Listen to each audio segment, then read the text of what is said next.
Welcome in, everybody, to our latest live broadcast. My name is Carey Holzman, and today we're bringing on a special guest that's going to join us here in just a minute. But first, a shout out to our friends at VIP URCD Keys. That's where I go to get my Windows and Office license keys for my business, for my customers. Of course, I have to use real, legitimate license keys, and I need that support if there's any problems with activation.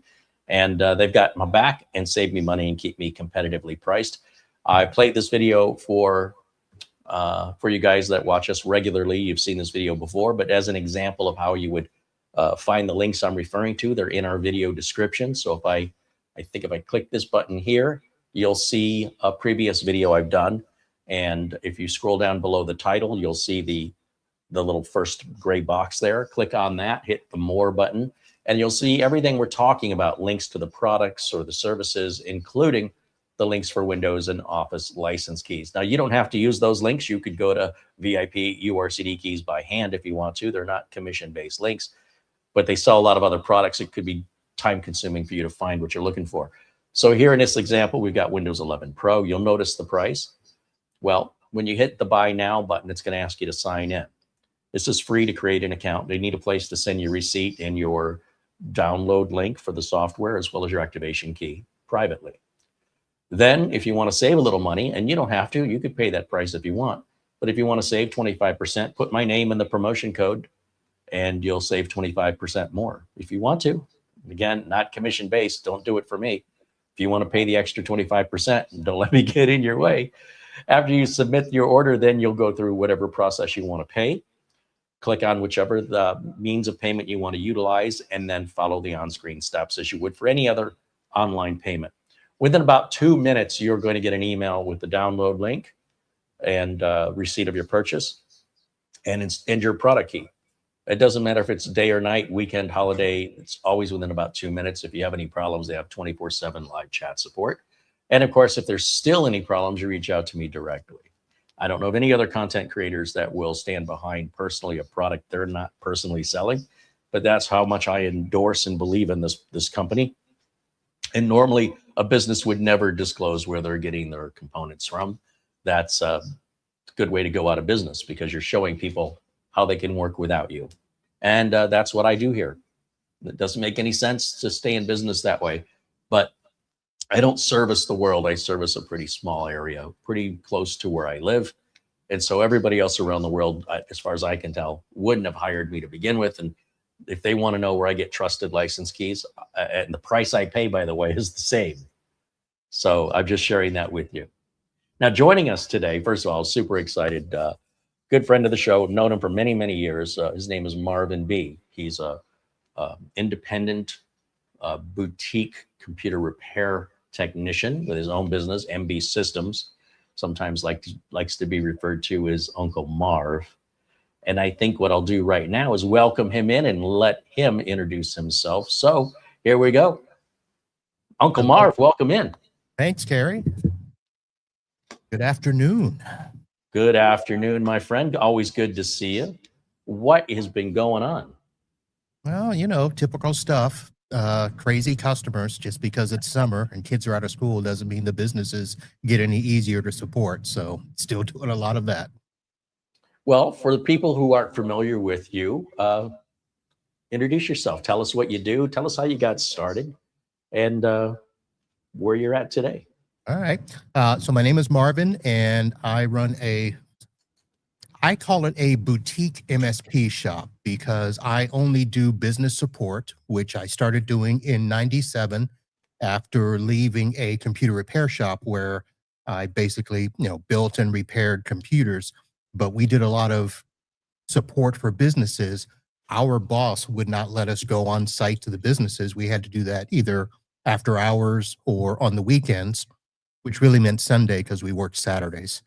And I decided that I could go out and support these businesses during the day and make just as much, if not more money. So I did that in '97. I am still here doing that. And I support mainly law firms, but I do support other businesses. We've had medical offices, architects, but only business support. And we do them under the managed services umbrella. While I don't want to call myself a full-blown MSP, we do work in the managed services space. We're not open 24/7. We're open during the week, like most of our clients. If they need after hours or, rush support, on the weekends or stuff, they can get it. They just have to pay extra. But we do everything. I don't do as much computer building anymore, but we still, work with servers and computers. We still supply those. A lot of companies don't anymore. They want to push everybody to the cloud. We don't. We've got a lot of businesses that, for the most part, still need on-prem servers, so we support those. We also do all the stuff around managed security, 365 management, and that's pretty much it, Carey. I don't know how much else people want to know unless you want to ask me some specific questions. Well, do you have a podcast? Oh, I do. Maybe you could tell us a little about that.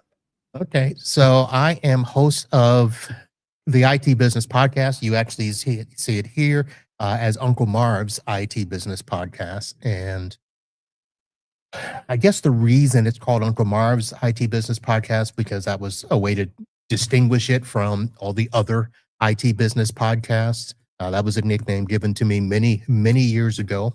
I am a real uncle, so it's not like, I'm a creepy old guy that just uses the uncle monitor.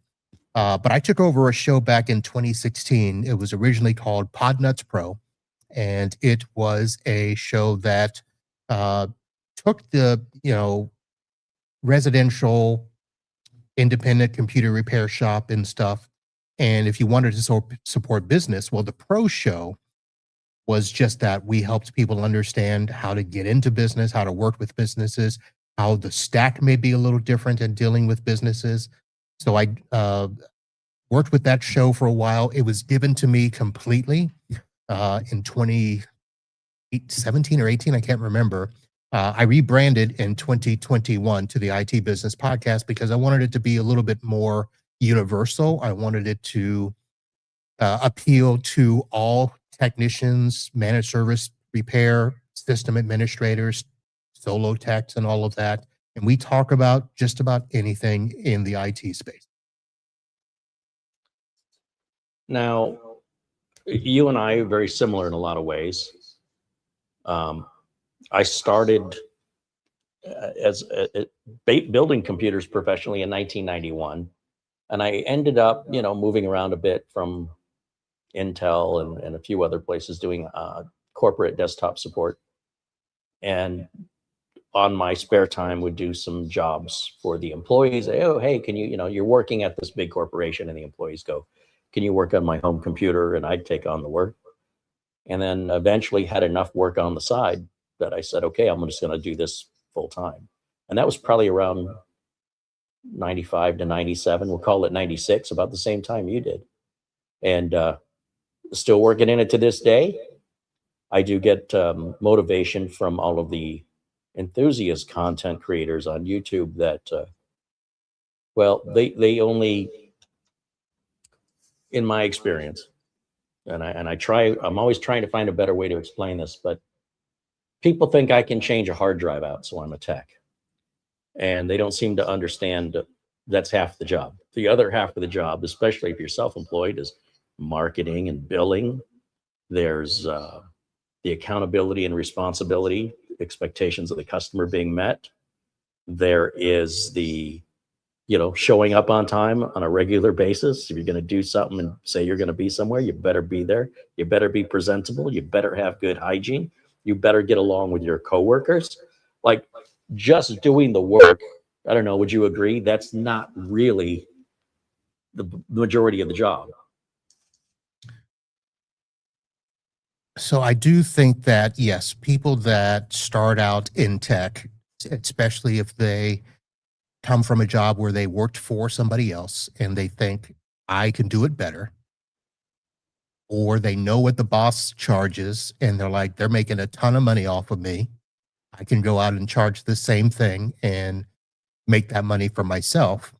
Well, people don't always realize that not all that money is just, for you. It's for the business. It's for all those things you mentioned. It's all the licenses that you have to get to run a business in a city, a state, to collect sales tax, to market, to buy uniforms, to buy shirts, to buy equipment, to lease space if you're going to rent an office. And if you're not going to rent an office, well, you're still going to need some sort of space or storage that you do stuff. You got to have your vehicle to get from place to place. Not all work can be done remotely.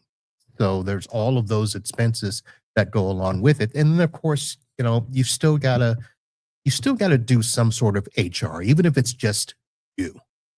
You've got to make sure that you are doing the things to present your business in a way that other businesses will want to work with. You've got to do business etiquette. And if you are doing proper marketing and you're going out and doing networking, you've got to, that's time that you can't bill for. So you have to find a way to offset what you're billing to cover the times that you're not able to bill. And then, of course, if you get employees, then, all hell breaks loose.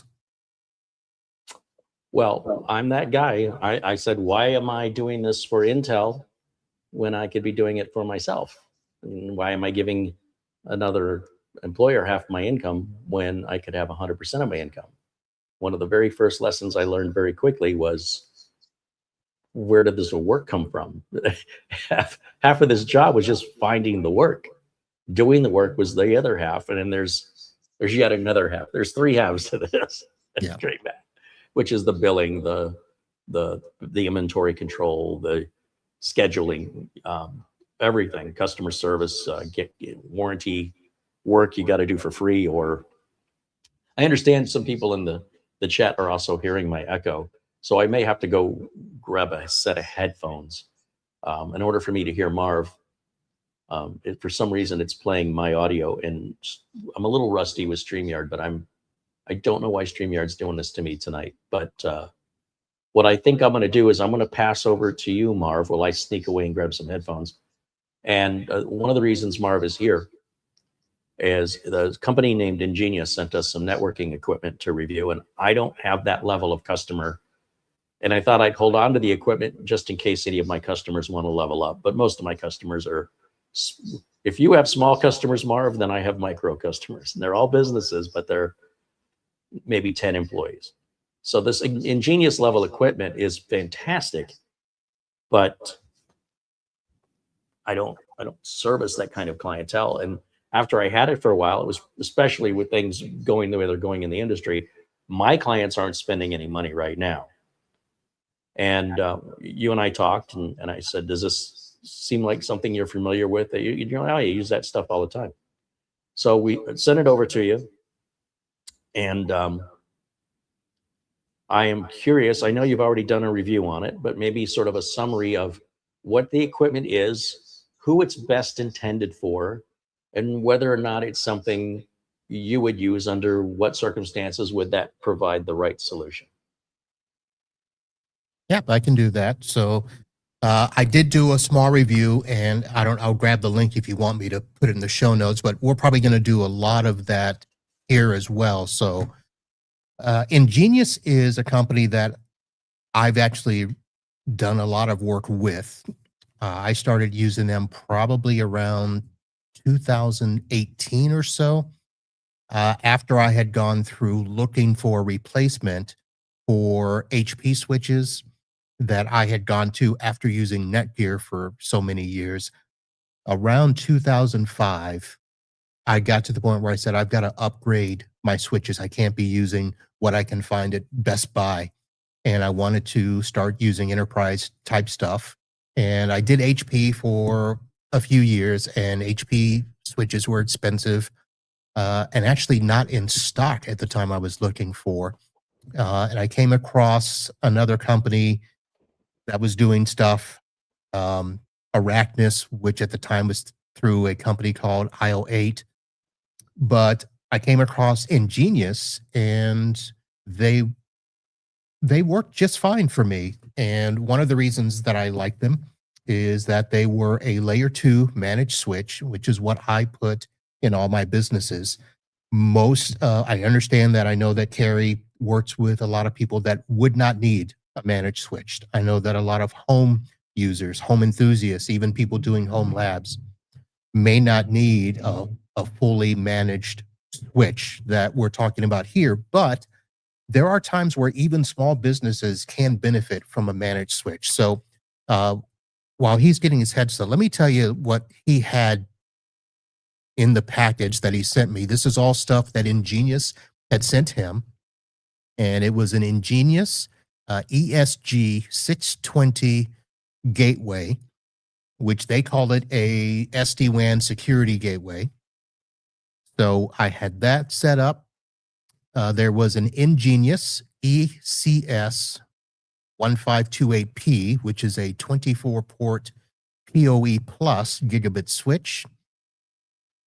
There was 2 of the EnGenius Wi-Fi 7 indoor access points, ECW 520.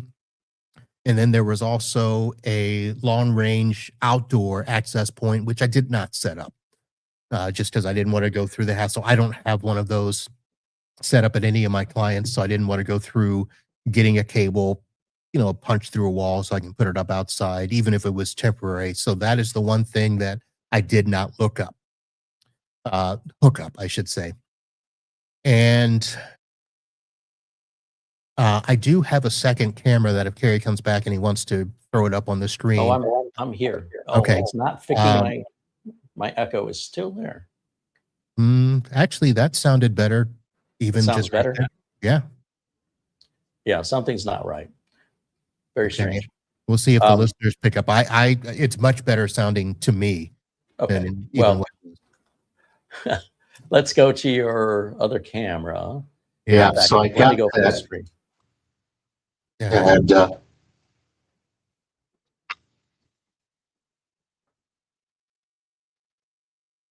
right, so this is, I actually have it set up in my office, and I apologize for the banners behind it. It is not meant to show off my podcast sponsors, but it's meant to hide the mess in my office behind it. But you can see there, I've got, going from top to bottom is one of the Wi-Fi access points. I actually have the second one set up on another side of the office there. And then I've got the SD-WAN gateway. Right below that is the EnGenius 24-port switch, and then I actually have the Araknis 24-port switch underneath just to show the differences there. I've got a PoE phone connected to it, and then all those other cables there are coming to some network testers that I have there. So I am actually running my side of the stream through this equipment. So this is going through the SD-WAN gateway of EnGenius rather than my regular equipment, which right now is the Ubiquiti gateway. I switch back and forth between Ubiquiti and SonicWall for my network because I still have a lot of people where we do SonicWall, and then I've been moving some of my smaller clients to Ubiquiti equipment over the last, I don't know, say 18 months or so. And I did not have a Ubiquiti switch to throw up here to do a comparison, but I did have a Araknis switch, so that is that there. So that is the equipment that we're running, and I'm going to say it is all decent equipment. I'm not going to try to say that if you support businesses and you want to be what's considered best in class, I'm not going to say that EnGenius falls into that category, although I will say that EnGenius does normally compete against a lot of those higher end switches. So if you are an HP, Aruba, Cisco person, but you're looking for a set of gear that is good for your clients, but not as expensive or don't require monthly fees for management, EnGenius would be the thing to go. The switches, I'll be honest, are probably the best out of their equipment. I was not impressed with the gateway.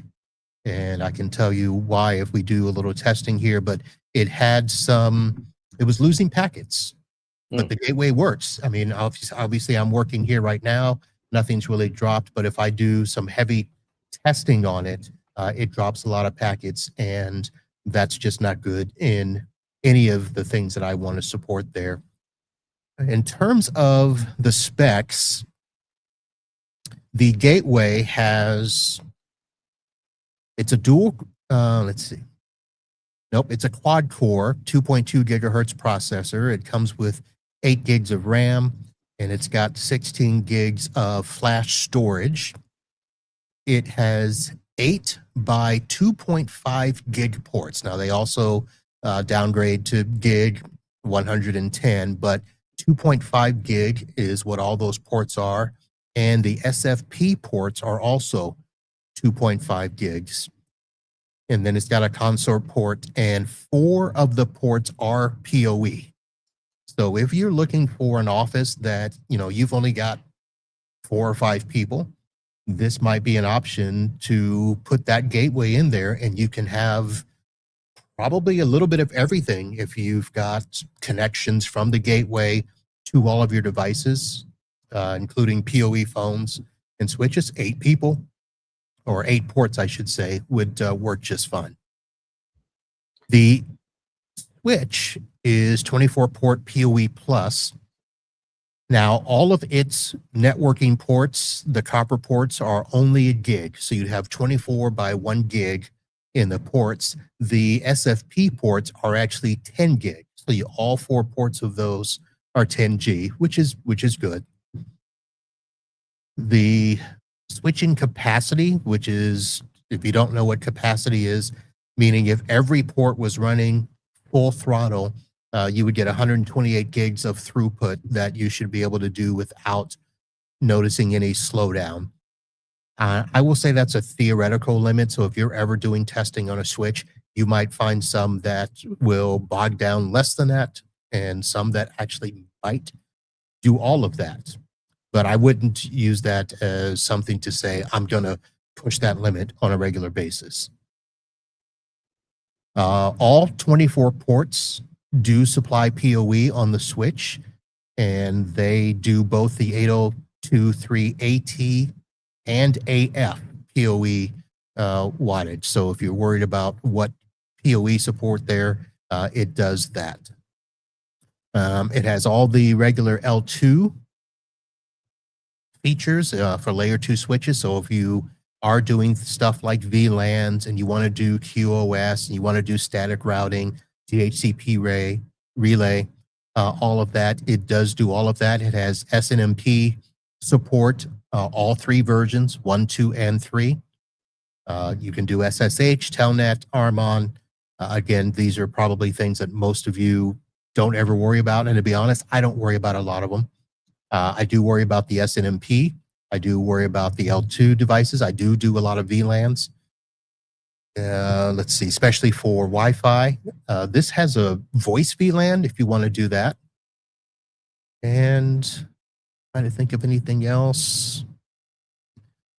And then the Wi-Fi is a Wi-Fi 7 unit. I'll be honest, I don't think I've tested it for Wi-Fi 7. But these access points, these are only 2 by 2 by 2 when it comes to the antenna. So they're not going to be the most powerful. But again, if you've got a small office and you just need some access points for connectivity and stuff, 2 by 2 by 2 is just fine.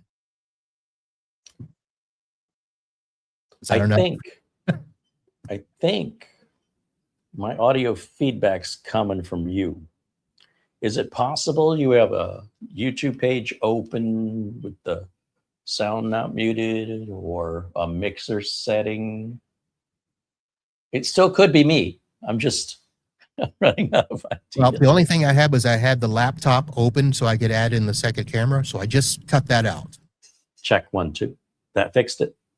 Okay. In theory, I should be able to unplug these. And there we go. Man.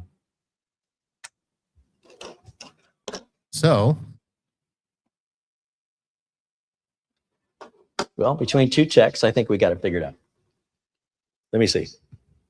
So, let me see. I just heard 1, me. 2. I just heard me. You're hearing yourself? I'm hearing me. Okay. But and I'm hearing me a little bit too. Do you have audio cancellation turned on StreamYard? Yes. Okay. Yep, I've got echo and I've got reduced mic background noise. Well, maybe I'm putting my headphones back on then, because it sounds like echo cancellation isn't working. Yeah. Okay. Well, Well, we thought we had it figured out. we're sort of halfway there, but that's okay. Well, as I'm plugging this back in, where would you deploy this kind of equipment? Can you give me an example of a theoretical? What kind of an office? A doctor's office, an attorney? Like, obviously, a residential customer in general doesn't need this kind of stuff. A real estate agent working out of their house probably doesn't need this stuff. I would say no. This would be your small business. This would be somebody that needs a firewall, basically something more than what their ISP is giving them. For instance, if you've got a customer that in our area, it's Comcast that is supplying most of the internet, and the Comcast modem / router is basically, it's just a router. It doesn't really give any firewall capabilities. They are getting better at providing security. They have a product called Security Edge, which you pay extra for, and that is Comcast's own DNS filtering.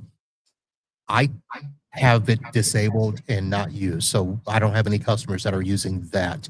But in terms of where this would go, in terms of this specific configuration, if we're using the gateway and the switch and the access points, I'd say any business, 10 people or so, this actually would work for,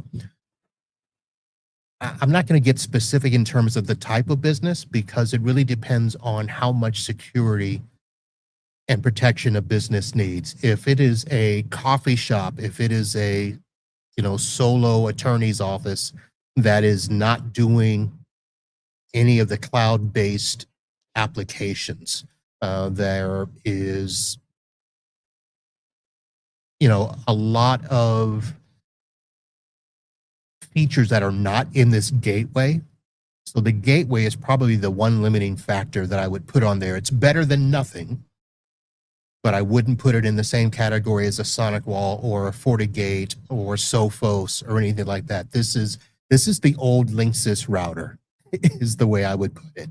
It's something, but it's not good. The switch I'd put anywhere. The switch I would put in a law office. I would put in an architect's office. The switch is powerful enough to push heavy data applications, AutoCAD files, pictures, video. The switches can go anywhere. The access points, I did mention it's a 2x2x2, good for basic connectivity. I would not put this in my medical office where they were uploading x-rays and videos and pictures and 30 people walking around with iPads and stuff. I would choose a much higher end access point. Now, when you say with regards to the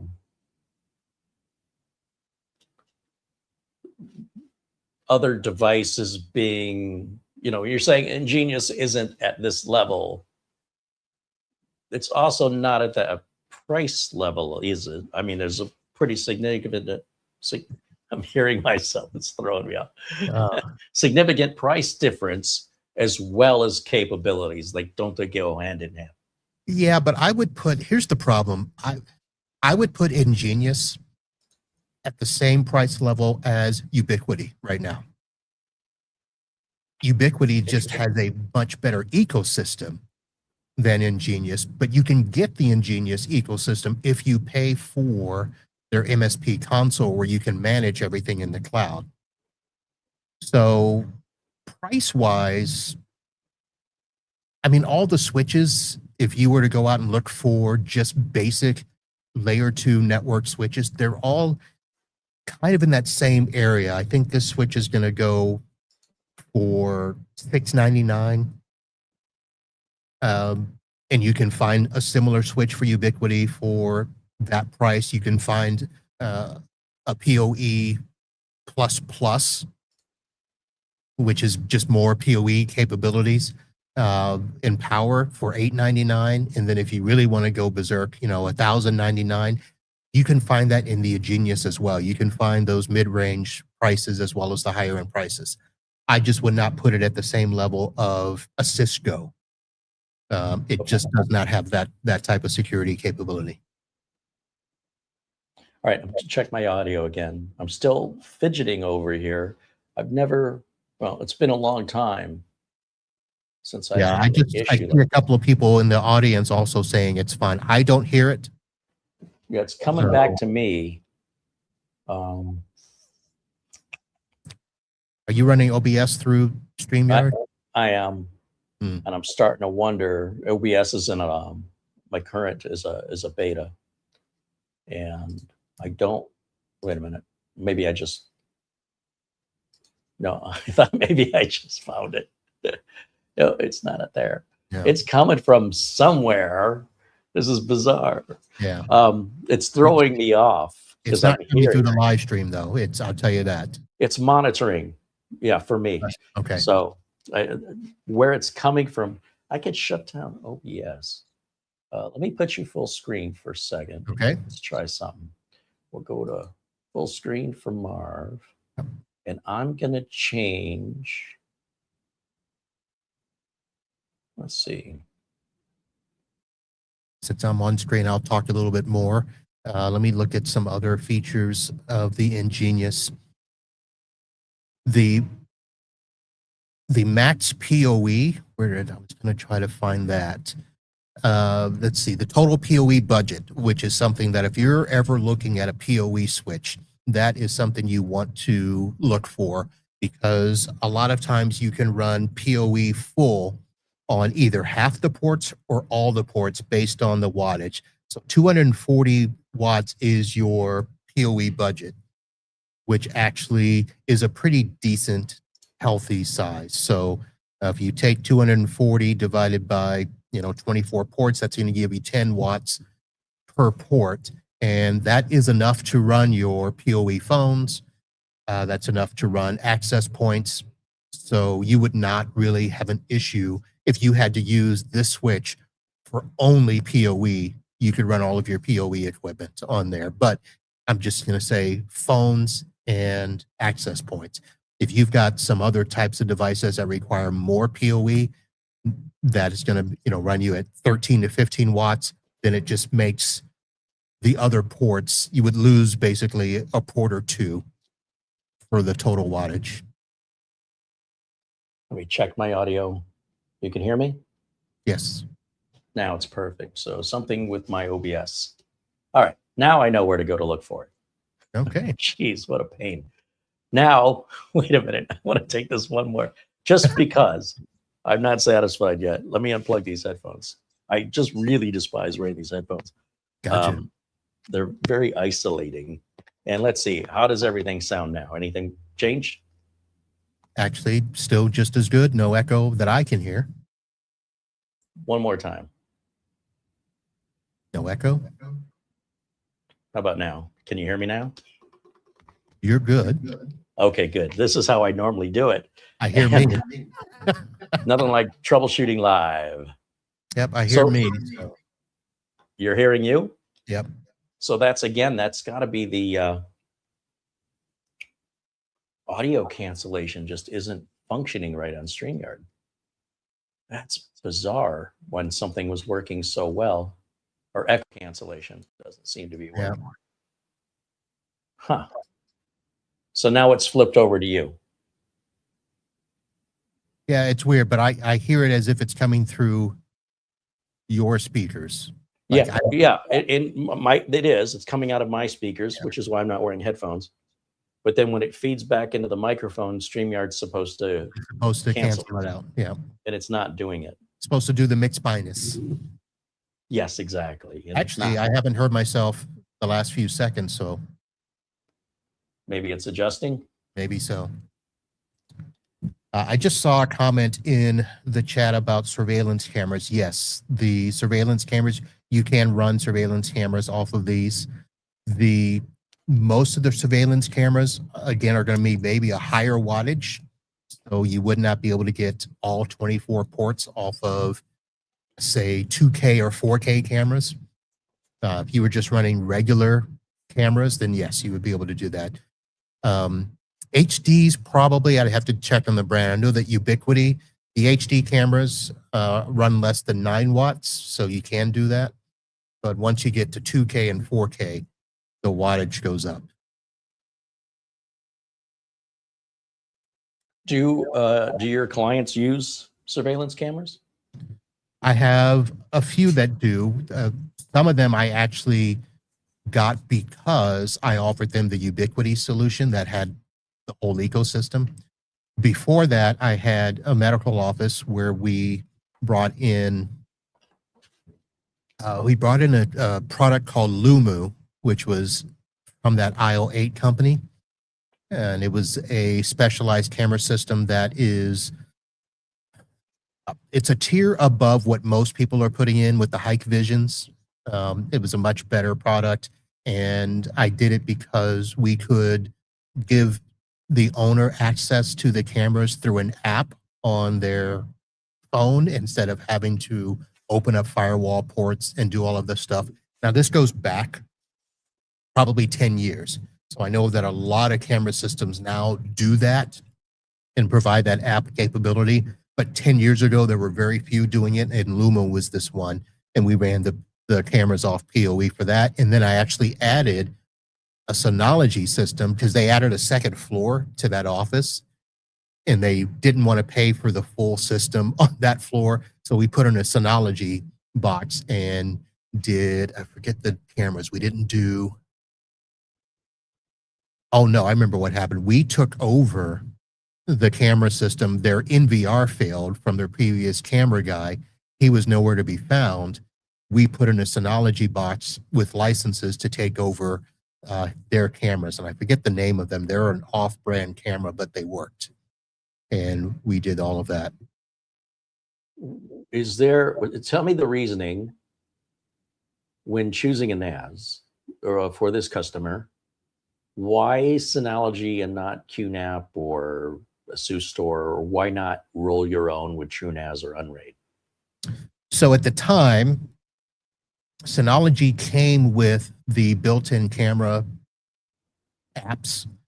And the only issue at the time was you had to buy licenses once you got above 2 cameras. But it was a, so I'll just say this.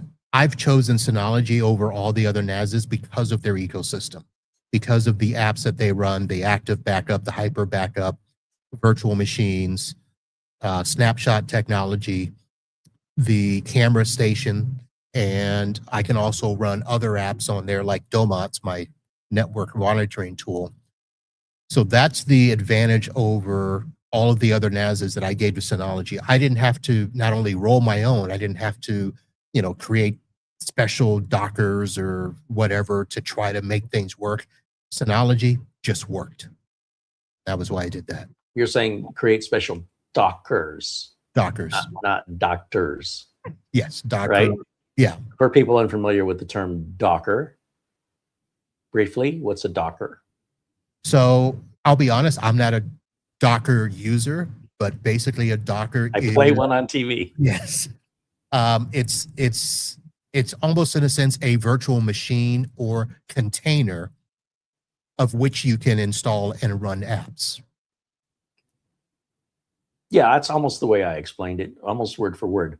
I would say it's like a virtual machine that, well, it's an application that runs virtual machines that, how did I say, that are in the form of something called containers. So each thing you want to run, which is essentially one big file, has a name. It could be Windows 11. You could run within, let's say, Docker, or you could run Proxmox within Docker, or you could run Plex. Then these things would be just like if you had a virtual machine and you had these things running in a virtual machine.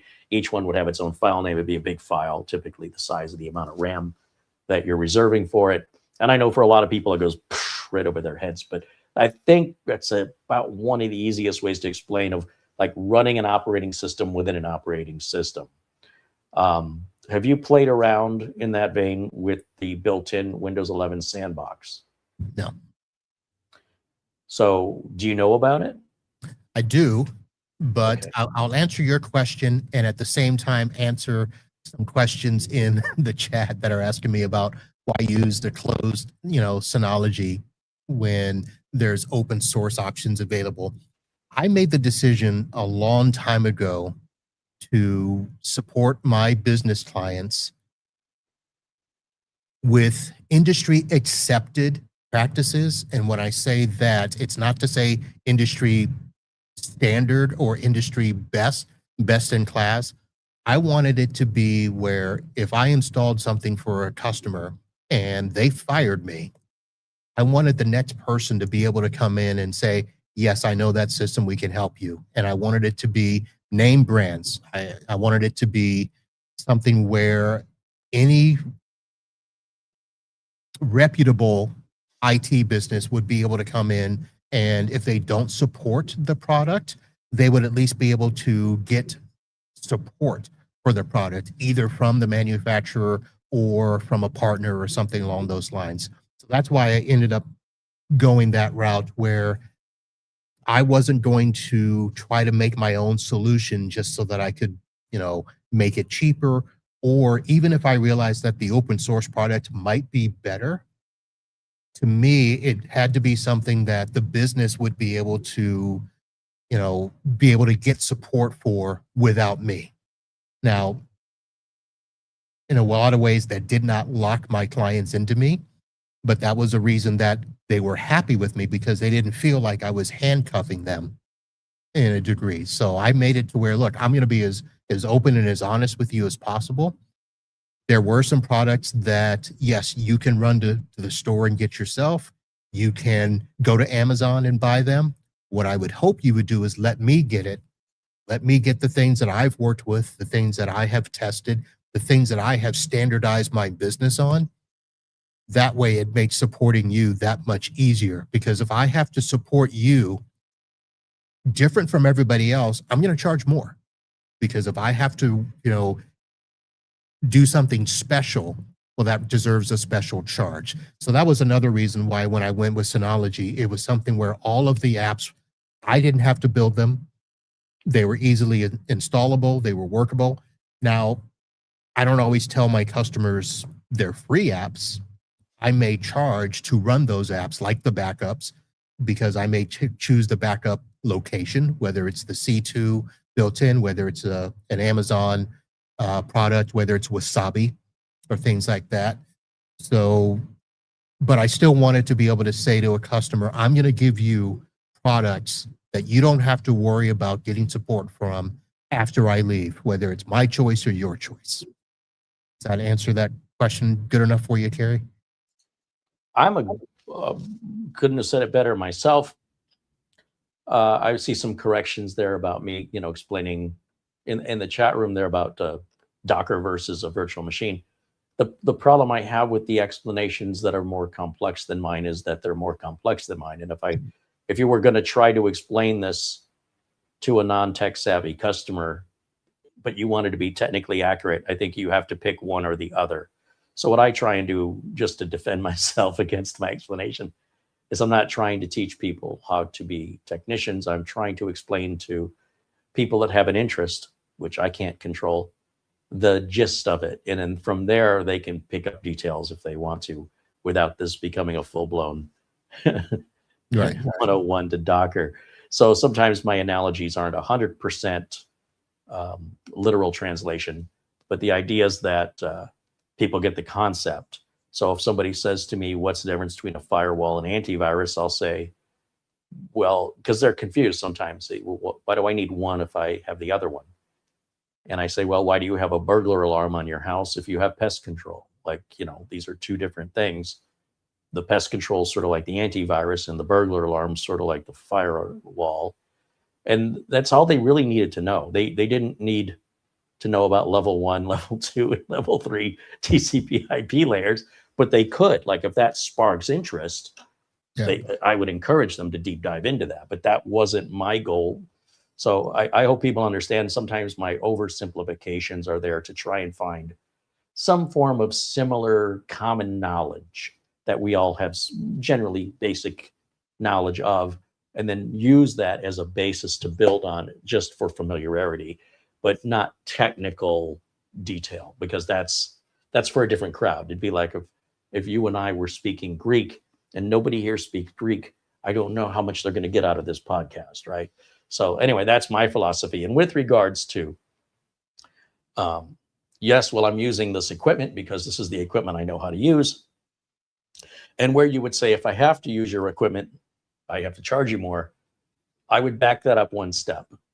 You're absolutely right. There's nothing you said that I'm correcting, but I would back it up one step to say, look, if I'm not familiar with how to configure this, it's going to take me longer.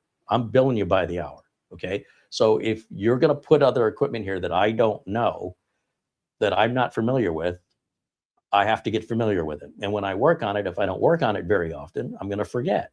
And every time I go to work on it, it's like starting over again. And something that could be an in and out job, if you use the equipment I'm recommending, because I'm familiar with it, could be something that takes much, much longer. And since I'm billing you for my time, it's going to cost more. Right. I think we're saying the same thing. I'm just trying to justify, like, I'm not being nasty. Well, No. if you're not going to, I'm going to punish you by charging you more if you don't use what I want you to use. That could be misinterpreted when it's like, no, I'm charging you the same regardless. It could be. But the other side to that I didn't say is I'm struggling with getting to a point where the managed services area is really big on MSPs telling customers, if you don't use our stack, we can't support you. And there are times where I will do that when it comes to my basic stack, my remote management software, my antivirus EDR, my threat locker protection, my remote access. I try to have at least 2 options in my stack for all those categories that my customers, we're going to use one of the 2 in your scenario. But if it's not part of my stack, I have gotten to the point where some customers, I will say, if you get that on your own, I'm not supporting it, which means you'll have to go somewhere. I'll support everything else that I, have access to, I've configured. And part of it is just to say that, one, it takes away, I'm trying to figure out the best way to explain this. The best way I can explain it is when I started letting customers buy their own computers, it became a nightmare because I would go to install a machine and something didn't work. And here I am stuck trying to figure out why. Do I call the manufacturer and try to get support for it? Do I build a customer for that? If it's not something that can be repaired and we've got to send it back, who takes care of that? And so it just got to the point where that's where I would tell customers, if you get it, I'm charging extra. Otherwise, if you let me get it, I'll set it up, I'll test it, I'll make sure it works before we get to your office. And then if something breaks, that's on me and I'll take care of that. So that's kind of how I got to that thing. And then it was, people wanted to do their own antivirus solution, or they would read about, especially in the world of AI right now, we are getting to that point where customers can do their own research. They can ask, how do I fix this? Oh, I can run this PowerShell. And we have to say, well, if you run it and you break it, I'm going to charge you to fix it. So it's a tough road for a lot of us. And I know that there are a lot of technicians that are like, you know what, I'm okay with it. If you break it, I'm happy to charge you to fix it. Part of my philosophy is I don't want to be caught off guard on a Monday morning because Sunday afternoon you decided to run a script and I've got to change my whole Monday to fix something that if you'd have let me handle it to begin with, I could do it on my time and I can allow for, if something breaks, take care of it. Or if it's something that I've done 100 times and I know how to do it right, it's done. I don't have to worry about it. So that's the balance that we're in. And it's not just MSPs, it's regular technicians, it's system admins, who the boss tells them to install something on a Friday afternoon, and then all of a sudden that tech's their weekend is ruined because something didn't go right. It's a challenge because here's what I've encountered. One, I've had people that want to do things themselves, but ask if they can borrow my tools. Like, I can build my own network cables. Can I just borrow your crimper? I need the crimper. That's what I don't just have it for a hobby. Go buy a crimper. Back then it was like $100 for a nice, RJ45 crimping tool, Cat 5. And I did loan it to one person, and then they claimed they lost it. And I said, man, I need to have that. I've had customers want me to build a computer that's outrageous, and I tell them no. And they go, what do you mean no? Isn't the customer always right? Like, I don't want to support that nightmare of a configuration that's going to fall back making me look bad. I said, but I'll make a recommendation that we start here, and then all these other things you want to add, we'll add them if and when you need them. Because he's wanting me to add, and again, we're talking the 90s, wanted me to add a tape drive backup into this big full-size tower with a RAID configuration, needed a SCSI card, and all this stuff that was quite expensive. And I said, I'm not going to do it. And he said, well, whatever happened to the customer is always right. I said, I don't want to support that. I don't want my reputation being based on what you cooked. All right, I'm the chef. You cook this, and then you want me to say I cooked it. I'm not doing it. You can find somebody else to do it, and you can pay me to come in and repair it. That's fine. But I warranty what I build, and I'm not going to warranty that. It's similar to, customers go, well, I could buy this router on my own. You absolutely can. And I'll charge you to install it. And if there's any problems with it, that's between you and whoever you bought it from. No different than a mechanic. You bring your own spark plugs to the mechanic and say, will you put these in for me? And those spark plugs don't work. That's not the mechanic's fault. You bring the car back. You say, it's not working right. You say, well, it's not on me. I didn't provide the spark plugs. I did the labor just like you asked me to do. You paid me for my time and my experience to take the engine apart to get those spark plugs in. Now, for whatever reason, you've ordered the wrong spark plugs, or somebody ordered a whole spark plug kit off Amazon that included the spark plug cables, and the cables were the problem. And the whole thing was like $40 when those cables and the kit should have been over $100. And it's like, well, there you go. Now you're going to pay me again. You're going to pay me again if that's what you want to do. So now I just shut that down entirely. I just say, if I'm not providing it, I'm not doing it. And I've told customers, again, we're going to go back to the 90s here. Customer says, I'm thinking of getting an iPhone. I said, well, I want you to know that if you get an iPhone, I won't be able to help you with it. I don't have an iPhone. I don't own Apple products. I don't support Apple products. And Apple doesn't want anybody to work on their products but Apple. So you'll need to take that back to the Genius Bar and reach out to Apple. And you understand that if you choose to buy that, I can't help you with it. And then they buy it anyway. And then they start asking me questions about it. And I say, well, remember when I told you if you bought, I go, I'll tell you what, now that you've already bought it, here's what we can do. You buy me an iPhone and you pay for the monthly service. And as I learn it, I'll teach you. But I'm not going to make that investment just for you. Yeah, but you're the computer guy. Don't you know everything? Well, they said, well, I know you have this other customer that's a friend of mine, another business owner, and he has an iPhone and I have an iPhone, and this third party also has an iPhone. So don't you think you should be fixing iPhones? And this is a business owner, not just a customer who thinks that way. And I said, well, you might have a GE refrigerator and they might have a GE refrigerator. Do you think I should start fixing GE refrigerators? And that kind of shut that down. But they would still insist, every customer would do this, that I had as a client, a business owner. Do you know why I'm not getting my email on Outlook I just had my iPhone upgraded at the Apple store, and now my Outlook's not working. I go, look, man, I already told you, I don't know anything about this. Why did you leave there without checking it? And then they're like, what did you just say? I go, you just had the phone at the Apple store. Why didn't you have them check it? And then I'm exhausted. I'm like, all right, let me just see it. I don't know what I'm doing, but let me just see. Let me scroll through. There's the Outlook. I push it. All the email comes up. I go, is this what you were looking for? Is this the problem? And they're just like, you're a jerk.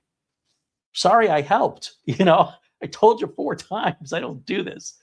And then they trap me. You know, I'm there to fix something else. Oh, while you're here, you know, can you look at my phone? I don't know any more about your phone.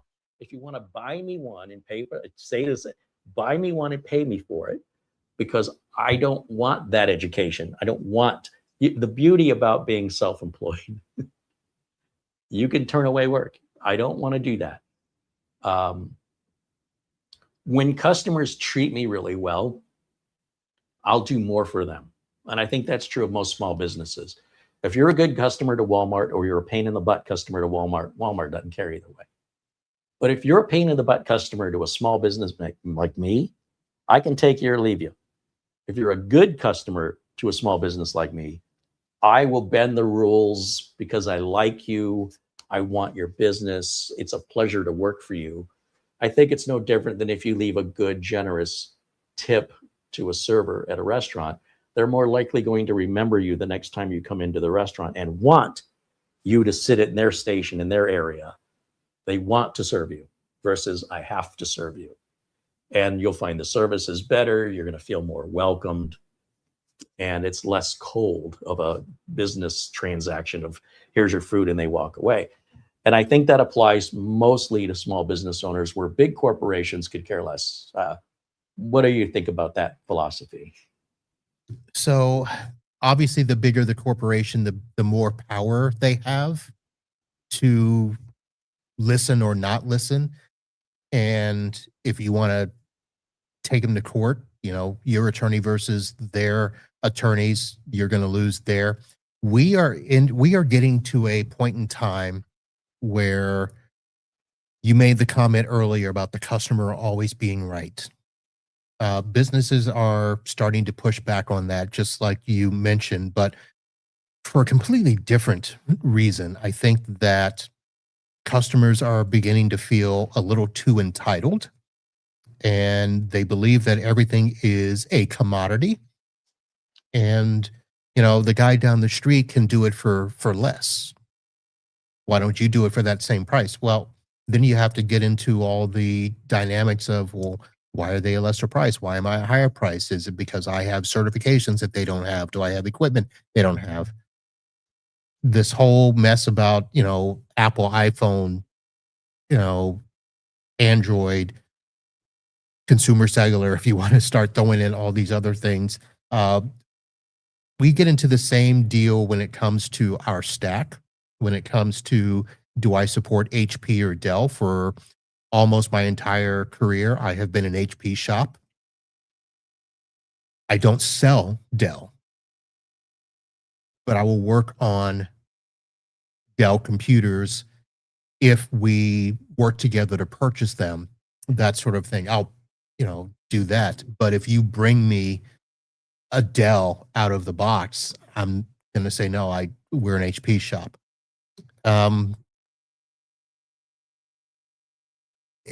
We're getting to a weird time. So I'm not quite sure. Which question did you really want me to answer there, Carey?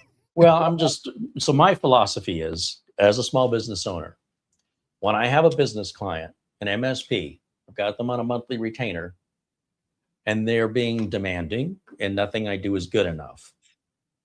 I don't really want to work for them anymore. I had a client that had a very bad technician, left a lot of things undone, and some of the computers were configured in completely different ways in the same office. One computer, they had a tape drive running. You could hear it whirring, whizz, you know, back and forth. And I said, is that your backup? And they said, yeah. And I said, how often do you change the tape? And they said, change the tape? I looked at it, and I don't know what it was doing, but it wasn't making any backups, okay? It was just, I don't know what it was doing. And I said, well, first of all, this isn't right. Then I looked at the hard drive. It was formatted in FAT32. What? It was limited in size. I want to say it had MBR. I don't know what it was. It was like limited to 2 terabytes when the drive inside of it was like, I don't know, 4 or 8 or something. And none of the other computers in the office were. So I took over and I made everything the same and consistent, regardless if it's Dell or HP. They're all going to be configured the same. Again, because it'll be easier for me to support it when they call. The configuration. If they have any problems and I can't get to them, they can just go sit at another desk for the rest of the day, because all the computers are the same. You just change your location for the day and I'll get to it. You know, unless the server's down and the whole business is down, you can just move to another computer. So that's the philosophy, right? We keep everything moving, fluid. So let me say this when it comes to customers that get to be demanding. So for the last few years, there has been this movement for all service providers, and I'm not going to say just managed service providers, but service providers in general. If you do IT support, if you do this, you have a master agreement that basically spells out what it is that you will and what will not do based on what you have and do not have. And I have this with several of my customers where only the products that are under management, which means they're in one of my dashboards. So they're either in my monitoring dashboard for my servers and desktops. They are in my cyber management when it comes to their EDR software, that sort of thing. Anything else, we don't support. And that is spelled out in the contract. And that's where I think some of the demanding customers that you're talking about, if they want to have that type of power, then they're going to not only sign the agreement, but they're going to have all of those addendums that if I have to work on something that is not under management, then it's going to be at this hourly rate above and beyond what our monthly, you know, whether it's a retainer, whether it's a service agreement or whatever. I think that's where we're getting to, is where you've got to, what they, you know, the big thing is you've got to set expectations, and the expectations are, I will support what I install. I will support what I manage, and I only will manage what I can see. So if you bring something into the network that I can't see or manage, I'm not going to support it. That's kind of the tactic that I've been doing. And it's not just for hardware only, it's also for software.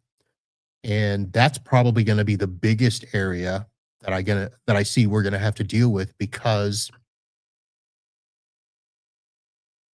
customers, if you allow them, can basically install whatever they want. They can go to whatever website they want. They can research, they can download. And unless you have a application managing product, something like a threat locker, where you can prevent anyone from installing software, even if they're an administrator, or if you have some sort of privileged access management. Those are the terms that are swirling around our industry right now. Application whitelisting, or application allow listing, I guess is the proper way to say it. As a managed service provider, that's where we're getting to, is we are going to manage every aspect of your IT infrastructure, whether it's hardware, whether it's software, whether it's which websites you can go to on the internet, which browser extensions you can run.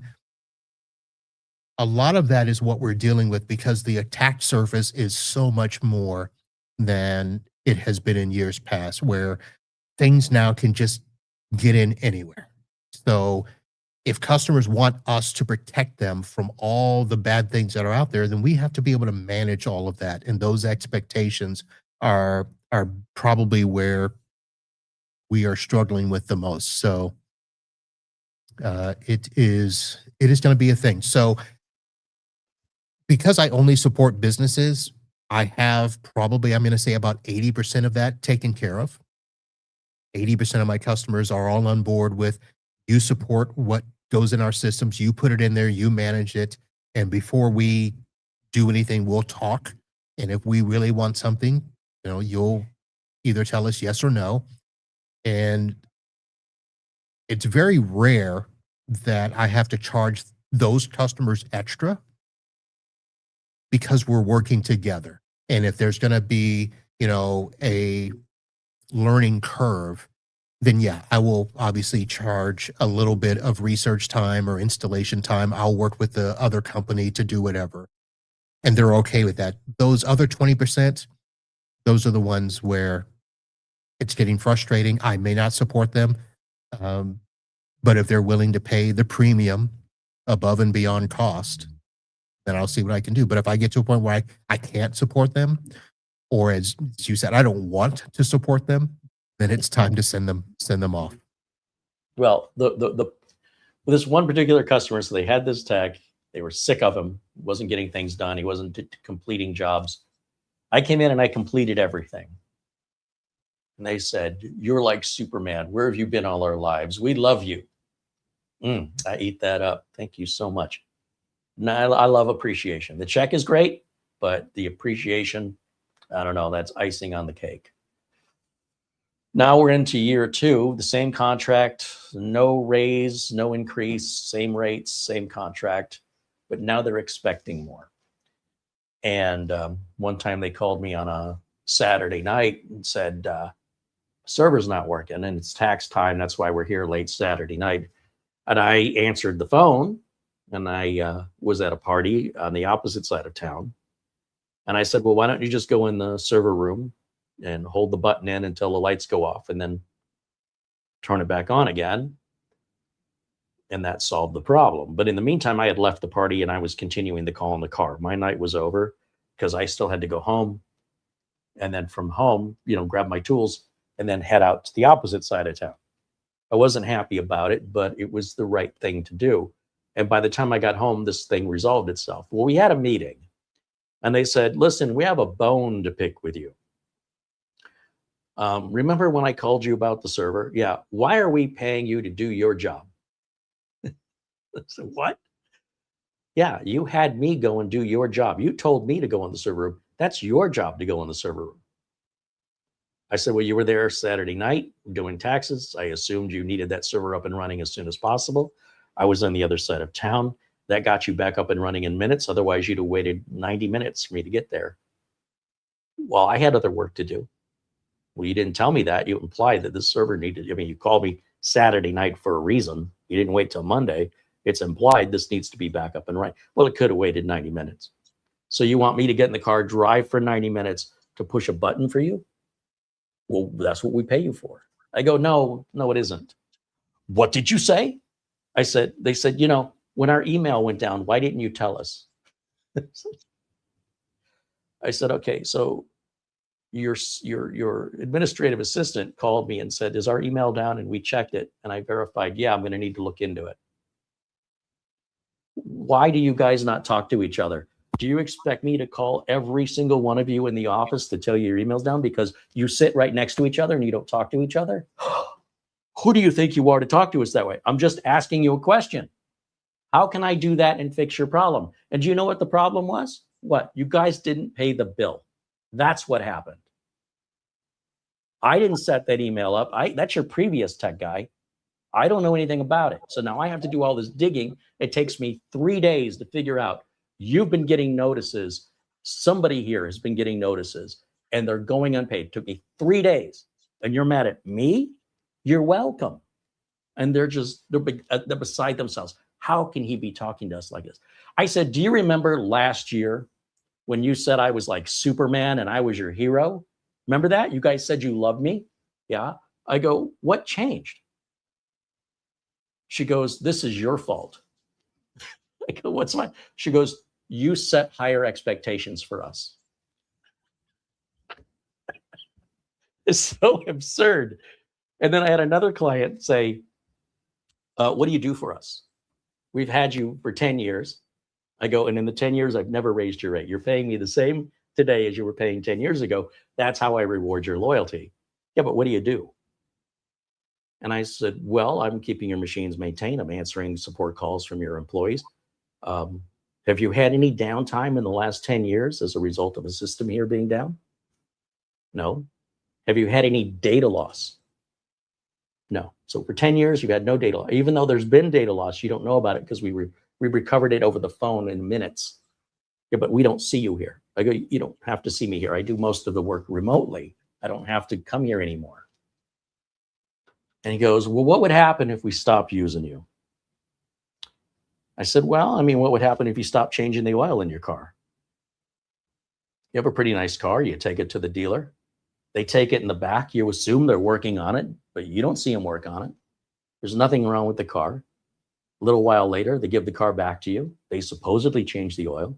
It runs exactly the same way as it ran when you brought it in. And then you pay money for that. So what if you just stopped doing that? What would happen? Well, eventually something's going to happen. Is it going to take 6 months? Is it going to take 6 years? I really don't know. And they said, well, we think we're going to try other options. Okay. 5 years later, they call me and ask me if I'll come back. They've been through 5 technicians in 5 years, each one doing something differently. Nobody knows what's going on. They were told their NAS was bad and they had to buy a new one. Then the next tech said that NAS was bad and put them in Azure. And they were spending twice the amount of money they were paying me per month just for the bill for Azure. And their phones weren't working and their emails stopped working. That's what it took for them to say, we really don't want to go back to Carey, right? We don't want to come back to this guy. But we can't find anybody else to do what he did. So the boss asked somebody else, would you call him for me? And I like the employee. The employee was never the problem. And he goes, hey, listen, boy, I'll tell you what, are we saving money over here with the boss's decision? Would you consider coming back? And I said, because it was this guy, I said, yeah, I'll come back. But at today's rates, not at the rates you were locked into before. Well, there was nothing wrong with the 2 Synology NASs. They were covered in cobwebs, but they were full. They had set automatic backups from one to the other, or they were keeping apparently 32 copies of every file. So they were doing snapshots? Versioning of some sort to Synology's drive. And Synology drive is really tricky. I can't quite wrap my head around how that works, because if you look at the Synology drive, it doesn't show all the space is taken. It should have a lot of space left over, but it doesn't, and the Synology drive is hidden. So I have to delete the Synology drive, and all of a sudden all the space opens up and the NAS works fine. Yeah, there's deduplication and stuff like that, but it's usually under snapshot replication or hyper backup, depending on which one they're doing. Those are the 2. I never used it before. I understand what it's for, but why it said versions 32 copies, like 3 or 2, I'd understand. 32 of potentially over 1 million files, and each one would be up to 32 versions. Fill up the space, and the tech didn't know NASs, or didn't understand it, and so he had to buy a new one, put new drives in it, and it worked for a while until it also got filled with versioning. Said, well, they're both bad, so we're just going to put you on the 3rd or 4th tech, so we'll put you on the cloud. Then they called me and said everything's really, really slow. And then I'm looking at it and I'm like, well, there's nothing wrong with these NASs. They just needed maintenance, right? But how do you explain to a customer what you're doing when they don't see the problem? You avoided the problem. How do you, oh yeah, because of you, we didn't get a virus, sure. Well, I mean, if let's say I do something simple, and I don't know if you do this, but let's say you change their DNS to, I don't know if you've ever heard of Quad 9. Yep, Quad 9s, yeah. Okay, free service. It takes a few minutes. Log into the router, adjust it, and now they're protected from bad websites that could have infected them.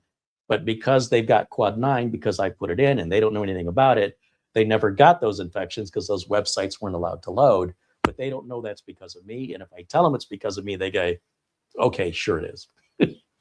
Yeah. I don't know. Like, I'm so stuck with this. It's like, the reason you're not having any of these problems is because I'm maintaining it. Well, we don't see you, so we don't think you're doing anything. And I'm like, I've been working for you for 10 years and you think I'm a thief? Like, that hurts more than losing their business. You think after 10 years, I have been ripping you off. That's offensive. Like, what evidence do you have? Well, we don't see you. You don't need to see. And then shortly after they went separate ways, we went separate ways. The pandemic had hit, and they sure as hell learned what remote access was. Let me tell you. Yeah. Then they understood it. But holy cow! And their email problem, they had gotten an infection that was sending out emails, and they were trying to reach somebody there. Microsoft was, or GoDaddy, through a hosted exchange, and they couldn't get anybody. So they shut their email down until somebody calls. So I called and said, their email's not working. I can send them emails, but nothing comes in. It just sits there. And they said, oh, we have to reach out to Microsoft. I go, well, we didn't order this from Microsoft. We ordered this from GoDaddy. GoDaddy said, yeah, but we can't control that. That's on Microsoft's thing. We'll open a trouble ticket to Microsoft, and then we'll get back to you. Well, the business is down. Like, get back to me today. No, maybe within the next 2 weeks. No, the business is down. This is not a consumer. So I started thinking about it, and I said, well, if the emails are going in, where are they going? So just for fun, to get a solution to my customer right now, I decided to create a test email under another account, and then under each account in the administration section of that email server on GoDaddy, set forwarding rules to forward all incoming mail to this other address. Just take it all from now on, anything, and it worked. And the owner of the business was like, how did you think of that? Do you know how many technicians we've talked to? No one ever thought to do that. I go, I don't know. This is pretty basic for me. I'm not saying I'm a genius. It just seemed like a pretty basic, simple thing to do. And when I talked to the folks at GoDaddy, they didn't recommend it either. So I can't explain it. There's nothing special about that. It's a pretty basic thing to test. And thank goodness I did it, because it was 2 weeks before their email got freed up. And no sooner than that happened, there's construction happening across the street. And one of those bulldozer, what are they called? The backhoe? Yeah, something like that. Digging down into the dirt, cut the fiber optic line from the ISP. So then they just went down completely. And I guess they ended up, again, phones weren't working. Email wasn't working. They couldn't remote in. And as a result of that, my understanding is they now have a backup Starlink ISP for such a scenario. But they couldn't catch a break. It was like, no sooner than I'd fix one thing, it was another thing, and they started to pile up. Yeah. And then they ended up, I believe, having to shut the business down. I think the damage was so expensive, and the customers having no way to reach them. And the guy was getting close to retirement age anyway. The end result of all this was he sold off the business. Yeah. There's a comment in the chat that when you started the conversation on, a customer asking, what do you do for us? We never see you. And Stephen Burt brought up the cleaning crew. As you don't see them, but yet stuff is clean when you come in. I've actually used that in combination with, so the cleaning crew, the alarm company, the insurance company. These are all things that you pay for on a monthly or annual basis that you don't see. And for the most part, you don't see any benefit from insurance unless something happens, and then you call and want them to cover the claim or whatever. And a lot of what we do is in those types of categories. The stuff that we're doing in the background is all, we call it left of boom. We're doing all this stuff so that there is no boom. But, if something happens, you want us to be there at right of boom to get everything back up and running as fast, as quickly as possible. In that, what's that company? There's that ServPro, or one of those companies where if you have something happen to your house, they talk about, we make it look as if the event never happened. The short version is, that's not true. They can put every wall back in place. They can redo the floors. We can do all that, but they can't replace you missing pictures and things damaged by a flood or fire and stuff like that. But what we can do in a lot of cases, if we set up things properly, that we're monitoring and we're backing up and we're putting together a, disaster recovery plan, if something happens, all that stuff that you've been paying for over the previous months and years is building up to this moment that if something happens, we can recover for you as much as possible. And, you know, insurance is probably the best way that people have understood that is, you know, you're paying me to be there when that happens. But don't you deal, it can't just be me. Nothing's happened. So what do you do? So, or everything's breaking. So why are we paying you? So there's two ways to look at that. One, I can send you all the reports that we have on stuff that's happening in the dashboard, all the, you know, the nightly backups that show passed or failed. We can send you the RMM management that gives a monthly executive report that'll talk about all of the items in management, the uptime, if there were any viruses or malware blocked, detected, quarantined. We don't do a ticketing system, but of course, most of the larger companies are going to talk about we have a ticketing system, and we'll send you a report of everything that has happened in your office. Every time somebody's called into support, every time that we've remoted in because we noticed something and we fixed it without you noticing, all of that stuff can be cataloged in either an RMM system or a PSA or a ticketing system. And you just create the reports to send it to them. And then at that point, listen, if you want to read the reports, you'll see everything. You don't want to read the reports. So here's the problem with the reports. Customer says, what the heck is this? Do you have this in English? I don't know what this is. I don't know. You're saying this something is something. None of this is all gibberish. All I know, you made all this up. Here's the answer to that. Here's the answer to that. If you want to understand it, you go and get yourself your IT degree, which is then they wouldn't need you, right? Well, then no, you wouldn't need me, but you would have spent those 3 to 4 years learning everything to do it yourself. But then if that's the case, would you be running your business right now the same way you're running it? Have you encountered this, what I'm describing?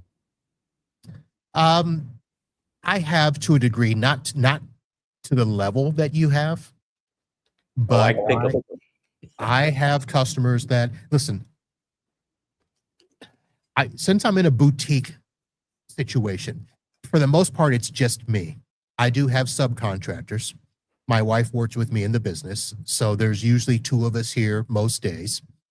I've got a local tech here that if I need assistance, whether it's a project that I need, you know, double hands to move, or if I can't be available, I can call him, and if he's available, we can get there. I've got techs in other cities that can get to my customers' branch offices and take care of stuff. But for the most part, I have customers that'll look at me and say, well, it's just you. We want a bigger company.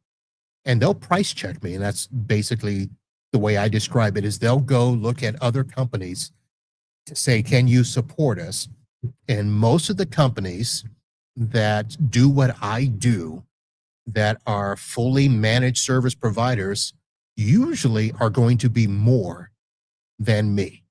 They've got more overhead. And well, yep, obviously, or they're larger and they will just simply, you know, use that to as an elitist status. Well, we're bigger, so we should, you know, you should pay more. And customers sometimes have the expectation as, well, if you're smaller and don't have that overhead, you should be cheaper. Because there are times where I have been higher than a larger company and they want to ask me why you don't. And I'm like, okay, well, I'm doing more than what they would do for you. They would treat you as a number and you would have to go through their ticketing system. If you call their office, nobody's going to pick up. Or if they do have somebody pick up, all they're going to do is say, can you submit a ticket, please? Can you send an email? Or I'll create the ticket for you. And then you have to wait for the technician to call you back. And you're under some sort of SLA, which means that certain scenarios will get a 4-hour response. Other scenarios will get a 24-hour response. And that's determined by the company, not you. Then they're a lot more stringent on what they will and will not support. They're worse than I am. When they will, or a la carte, would you say? They're going to nickel and dime a la carte, and you're just taking care of business. Yep, and all of that And stuff. and then you appear more expensive because batteries are included, Yes. right? And that would be the best way I could explain this. Yeah. And one of my favorite stories for marketing is a guy who runs a salon. He's a barbershop. And one of these, chain barbershops opens right next door to him. And they say, haircut's $5. And this guy's like, I can't charge $5 for a haircut. Like if I matched their price, I wouldn't make enough money to pay the bills. I don't know what I'm going to do. He's freaking out. And he reaches out to his marketing guy and he goes, man, let me tell you what just happened. And he explains it. And the marketing guy laughs. He goes, I don't know what the problem is. He goes, what do you mean you don't know what the problem is? How am I going to compete with that? He goes, you don't. You put a big sign up that says, we fix $5 haircuts. I love it. So in that case where people are price shopping, and this works, of course, with computers, you want to buy the cheapest computer you can buy? Go for it. But do you think that's equivalent to, let's say, a machine that's priced a little higher, that's equipped a little better with a reputable company that does answer their emails and phones and has a warranty where you don't have to ship the thing outside of the country? Do you want to go to a garage sale and buy your computer there? Or do you want to buy it from a reputable seller who stands behind their product? And do you think these things are equal and therefore of equal value? That's the best way I try to present it is that you can pay less. No one's arguing that. You're welcome to it. Like I said, if you want to go buy your own router and pay me to install it, that's fine. But if you have any problems with it, I'm going to charge you, right? If I provide it, it's my responsibility to warranty it and address any issues. But if you want to save $20, do it. And we'll see which one costs you more. Yeah. The analogy that I've started to use lately is the restaurant industry. And, there used to be a huge distinction between fast food and sit down. And it used to be that, McDonald's, Burger King, Wendy's, you paid for speed and convenience and being able to go through the drive-through. Now, yes, you could go in to a McDonald's or Burger King and Wendy's. You could buy the food and sit down and enjoy your food after you buy it. But you were certainly not getting the experience or the atmosphere of a larger chain restaurant where the experience was part of the deal. You weren't going to be waited on and have them bring you drinks and nice menus and what would you like and how would you like the chef to prepare that and all of those things. People are now complaining about the price of burgers at McDonald's, Burger King, and Wendy's because they've had to significantly raise prices. And then you've got people that are going into these nice restaurants and complaining that their service sucks. And if they wanted to, pay $20 for a hamburger, they'll just go to McDonald's. And the lines are getting blurred, just like they're getting blurred for us in tech. They want, they think that because the kid down the street, their neighbor's, kid can fix something, well, then that means that they can replace us. So it's fun. Well, my answer to that now is I encourage them. If they say to me, well, why should I pay you when I can get this other guy to do it? I say, hey, if that other guy is faster than me, cheaper than me, and does the job right the first time the way I do it, can you give me his number? Because I've never found that guy and I could hire him. I'd love to use that guy, but you know what? Go explore that. And if you change your mind, just call me back. I'm always here. Nothing personal. I understand. Who doesn't want to save money? I'm not going to tell you you're not going to be happy with that guy. You're not going to find anybody cheaper, faster, or better than me. I used to. But then I'm laying down a challenge and they'll dig their heels in. And I don't want them to dig their heels in just to prove me wrong. So I do the opposite. I go, you know what? You're absolutely right. You should look into that. If you find out that it isn't what it appears to be, I'm trying to leave the door open and let them know that I'm not going to resent them for it. Because my thought is, if you love something and you set it free and it comes back, it's yours to keep kind of thing. If that customer doubts me, then they realize the value, they'll likely not doubt me again. So then everything should be good from that point forward. True. In theory. True. In theory. Doesn't always work that way. But that's the mentality. Like, it's what I tell myself so I can sleep at night. Is like, okay, once they burn themselves, they're gonna stop touching the hot stove, right? Well, most of the time. I think so. This is going to sound crass, but it's kind of going to the question that was earlier. I don't know if you wanted to address it, but it's kind of like the saying that if you're in a relationship and one side cheats, and you're going to reconcile and expect them to never cheat again. Well, people always say, well, once a cheater, always a cheater.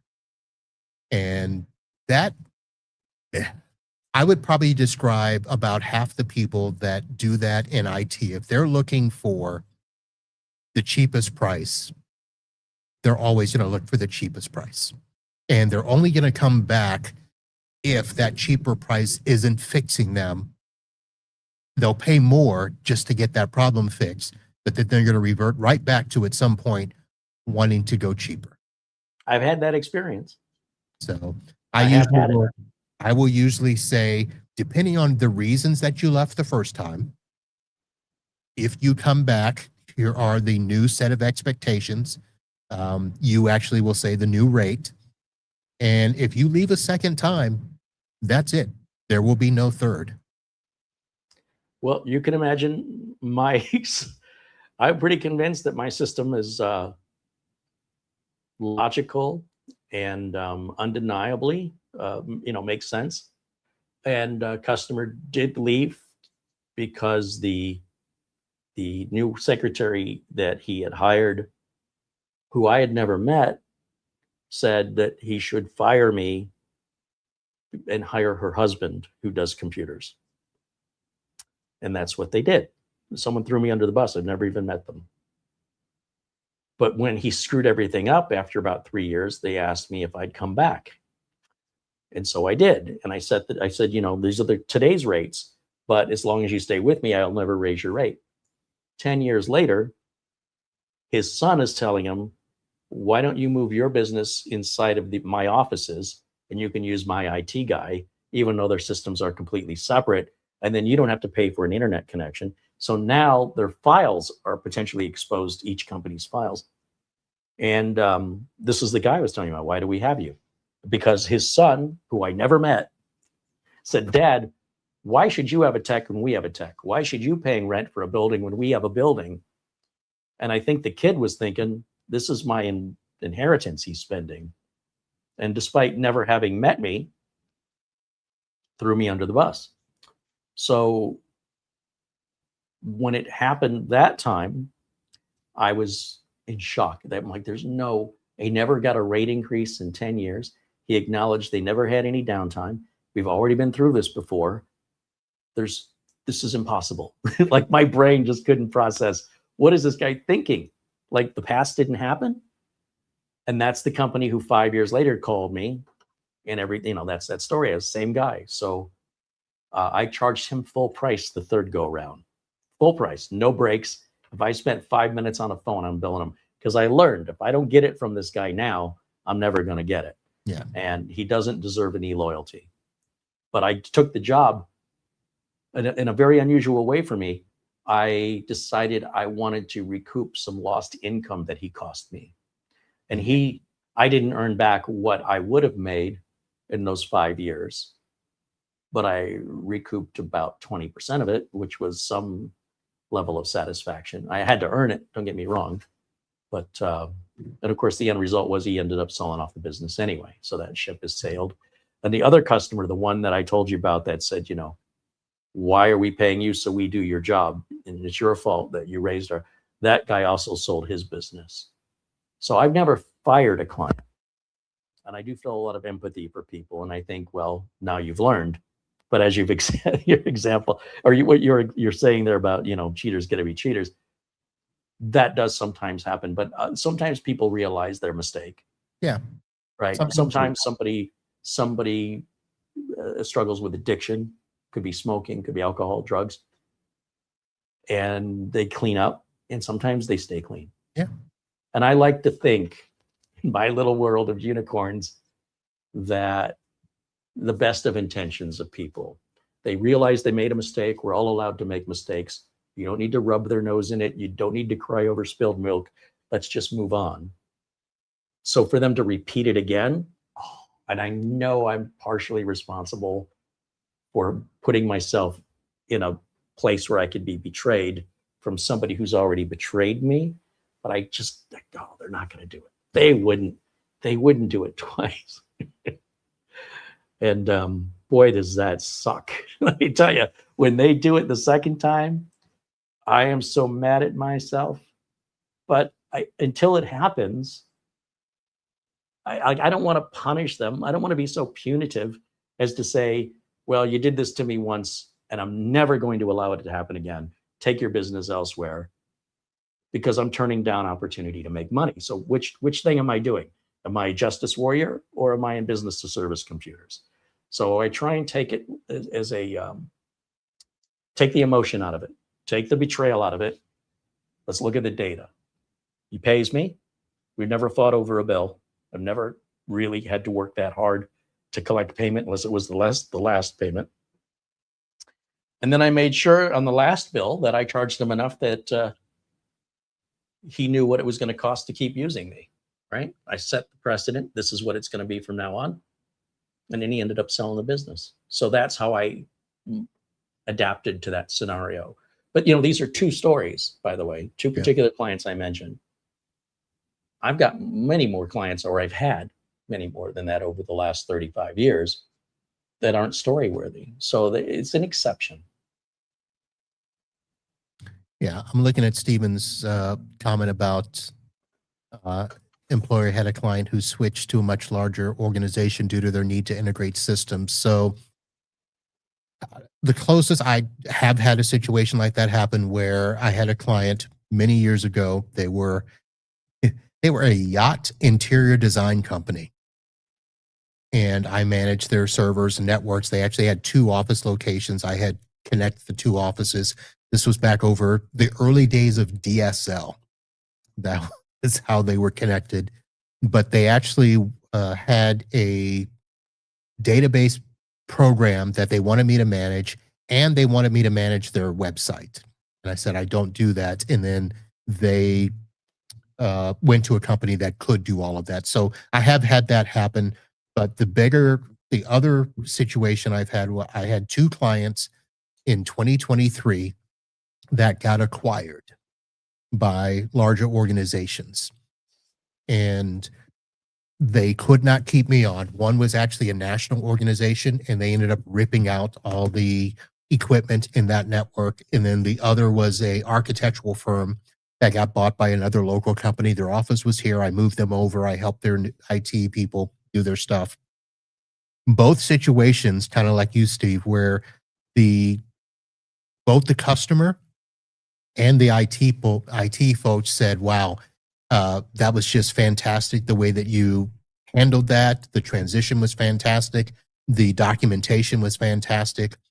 Both customers wish that I still could support them, but it just isn't going to happen. And it'd be nice, but that's how it crumbles sometimes. I'm curious, since the last time you and I spoke, I was a guest on Marv's podcast. And again, thank you for having me. It's always fun to talk with a peer in the industry where we can share relatable stories, some of the frustrations. And, I don't want to come across like I don't like what I do. I love what I do. Sometimes though, you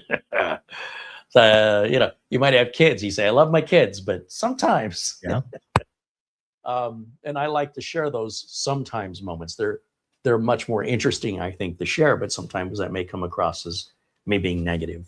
And it's negative about those particular situations. And if I said, well, everything was great and everything went well, I just don't think there's much interest. Okay, so what? Where's the story? In that vein, put you on the spot. Have you had any interesting or challenging technical or customer problems since the last we spoke that you'd want to share? Challenging. Yeah. So Even challenging technical issues. So I do have one, but I'm still in the midst of solving it. So this is actually I can partially tell the story. Can't tell the whole story because I don't know how it ends. But it was a referral from another technician to have me come in and verify that their network was working properly. And I've got, for those that do not know, and I did not say it here, I have these here, but I use NetAlly handheld testers. And if you remember the old Fluke cable certifiers, this product was born out of Fluke. It moved out to a company called NetScout and then got acquired and named NetAlly. But these are tools that I can go out and verify network connectivity. I can do some testing, but that's the short answer with all that. They wanted me to bring these tools to this network and verify that there was no issues with the networking. They had 2 switches and they were running 2 live stream locations, and they were getting poor performance. I'll just leave it at that. And the bottom line is I went in and checked one of the switches. It's a managed switch. Everything's turned on. I can see it. Everything looks great.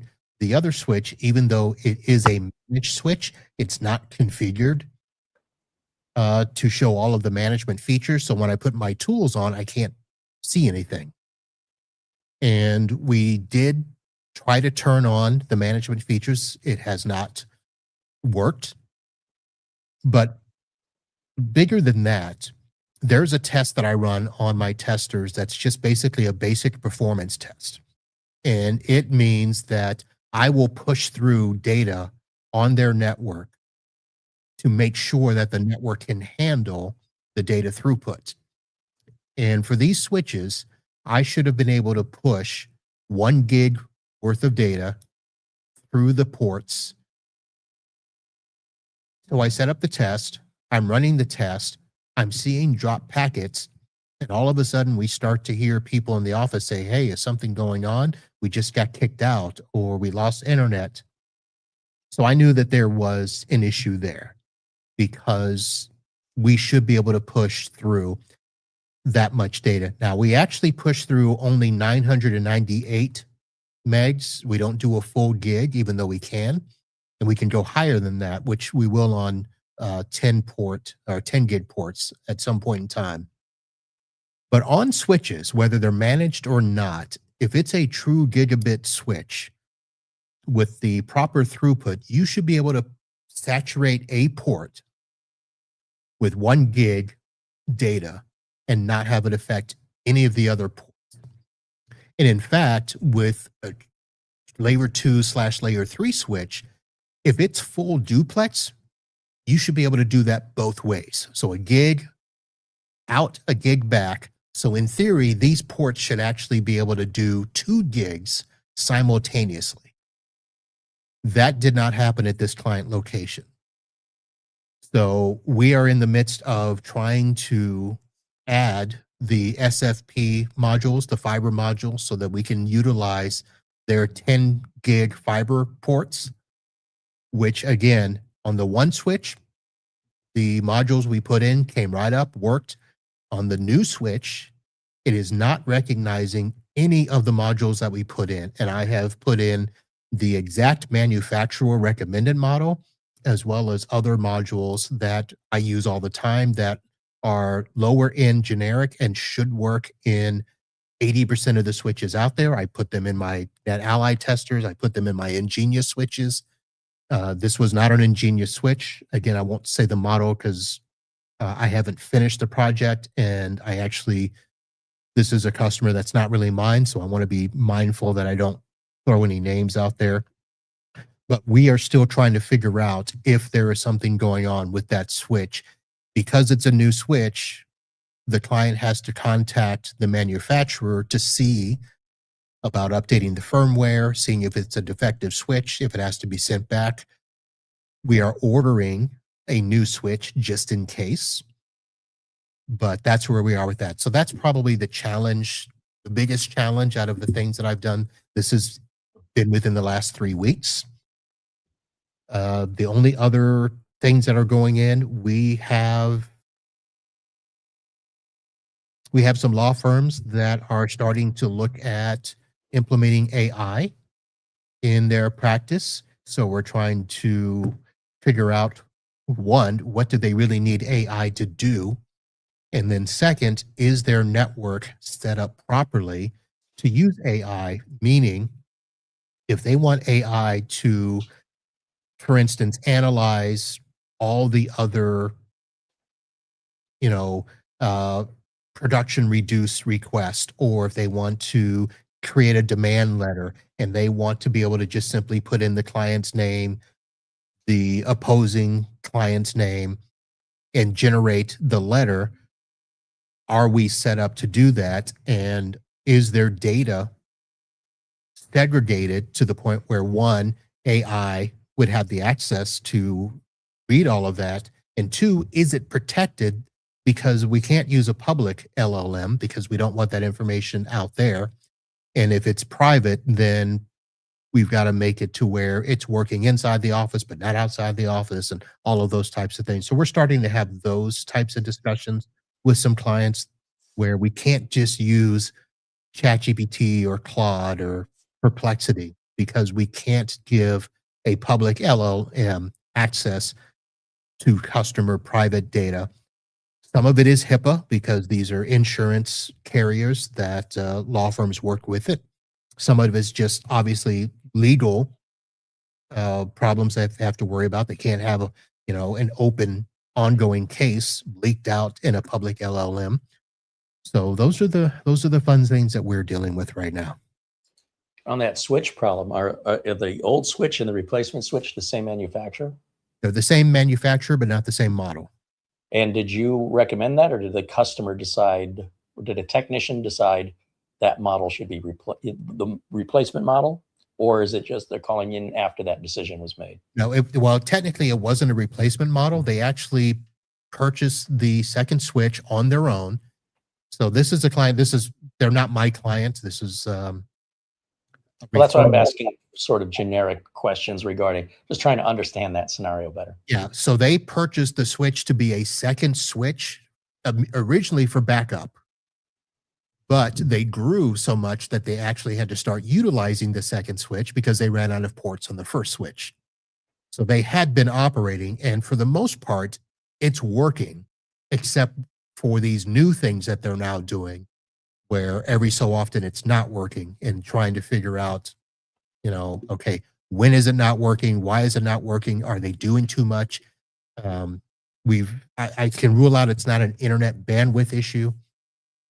But it's just until we can get full visibility into this one switch, I can't do much more. Yeah. Those are good ones, though. I love stories like that. It's always like a whodunit mystery. You get to dig in there and find the culprit. And the opportunity would be for me to just simply take that switch out, put one of my switches in, but they don't want any downtime. You can't do that on a weekend, or you won't. They are literally running 24/7. Okay. So trying to change a flat tire on a car that won't pull over. Correct. Yep. Get it up on two wheels and lean out the passenger window. So, but we tell them, I said, look, you're going to have some downtime. Even if it's a firmware update, that switch is going to have to reboot during that update. And which is funny because I wonder, okay, how are they doing other types of updates if they're trying to get no downtime? There has to be downtime. It's a good question. And furthermore, how long would it take for you to just plug in a switch? Your downtime's what, 90 seconds? 3 minutes? Just even if you just not install it, just let it hang, plug it in, move the cables, turn it on, boom. Are we seeing it there? Could it be that quick?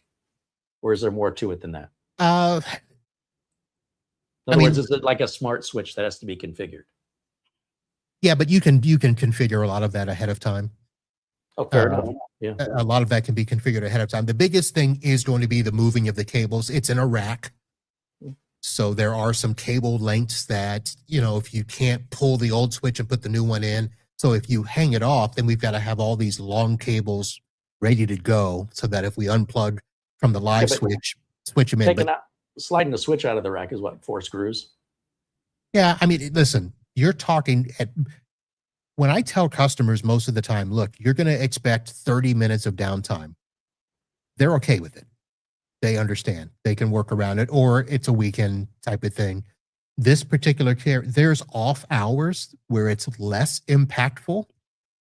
So I do know that going in at 6 p.m.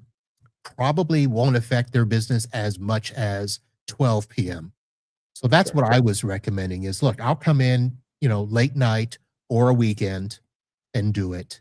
And, maybe we move, whatever department is up and running at that time. We just swap cables so that they're on the old live switch while we pull out the second switch. They're going to figure some stuff out and let me know. All right. I love those stories, and your hands are a little tied there, but I always like to throw ideas out there, but it sounds like you've already, and not surprisingly, you're like, yeah, I already thought of that, Carey. Well, but it's funny. I mean, these are all things that, coming from the outside in,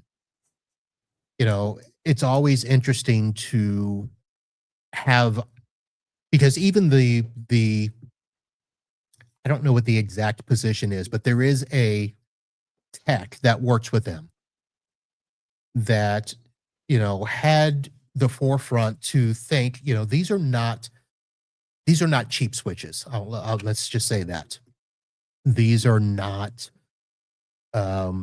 this is not a network that was just kind of put together half-ass type of thing. This is actually a very, I'm not going to say pristine, but it is a very nice network. If I were to walk into this, as a first contact prospect, I'd be okay with it. I'd be like, you know what? I can work with this. The problem gets to be is when I'm coming in to troubleshoot a problem and I'm asking the questions, well, this and that, and can we do this?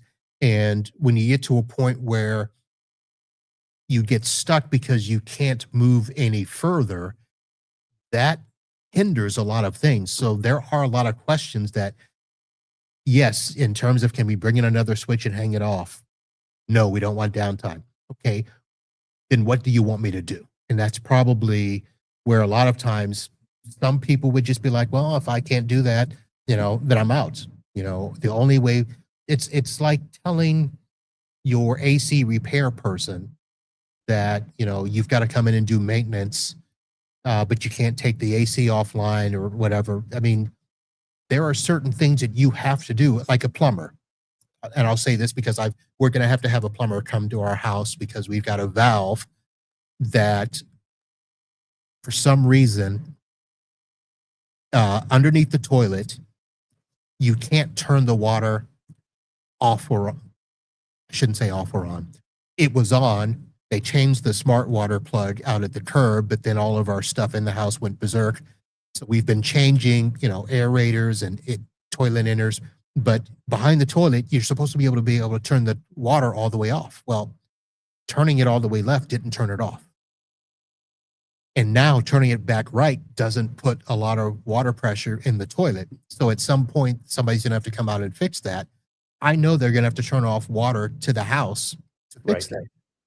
That's the way I see this network is in order to fix certain things, we're going to have to shut down certain things. You know what I as a teenager in the 1980s, had to learn how to do a lot of things ourselves. We couldn't afford to pay for a plumber. And it could be just a, hey, I don't want to do it thing. But usually, in my experience, I find most people who understand basic electronics understand basic plumbing. And things like what you're referring to as a quarter stop, it's a stop valve. You could easily do that yourself. And you probably have a gate valve where as you turn it, the little gate comes down and shuts the water off. And they're very old. And now we have ball valves where there's holes drilled on each side of the ball. And the valve, you only turn it a quarter turn. That's as far as it goes. And it's turning the ball. So when the holes line up, water flows through. And as you rotate the ball, as the holes become smaller and smaller until eventually it's off, they don't leak, they don't break. And now they have these things called shark bite, where you attach it and it bites into the pipe and you're done. No special tools. I think there is a tool that crimps it down and you're done. Like, that is the extent of it. But then sometimes you're like, yeah, I just don't want to do that. You know what I mean? Well, But it's, yeah, but these not to are lose the analogy. To lose Right. the analogy, you shut the water off though, regardless. right. And you know that's a part of it. So when I've dealt with this, I had a customer that had and just to tell a relatable story, I'm not implying anything by this, but customers got an old server. I said, look, we're keeping this thing alive. It's on life support. You've had it a long time. You really need to buy a new one. You don't have to do it today, but if you wait until it dies, your whole business goes down. Right now, you can shop around for the best price. We can schedule when your downtime is going to be, or you can wait, and when it fails, pay emergency rates. Whatever the price for the replacement server is, you won't have the ability to shop around. And all of your employees that are on the clock, they still get paid. So which way you want to go? Do you want to be proactive or do you want to be reactive? And that's what I would take to the customer and just very basically state, I recommend proactive, but it's your business. How would you like me to proceed? Yep. Yep. And this customer, by the way, the same people, I got so many stories of this one customer. Here's a few others. After we went separate ways and they hired somebody else, 2 weeks later, the owner calls me and he goes, you wouldn't believe what just happened. And then what? He goes, the server died. The server I've been telling you to replace for 2 years? Yeah. He says, you know what I should have done? I said, what? He goes, I should have replaced it yesterday. And I laughed and I said, wait a minute, you do mean that as a joke, right? Like, I drive around without car insurance, but I got into a car accident today. You know what I should have done? Is I should have got car insurance yesterday. That's the dumbest thing I've ever. Surely you must be joking. And then one time they called me up and they said, we have some folks over here and they brought their laptops with them and they can't get on our network. And I said, well, it sounds like something on their laptops is preventing them. You know, maybe their company that issued the laptops isn't allowing it. Oh no, they go to other places and they connect fine. So we need you over here to fix it.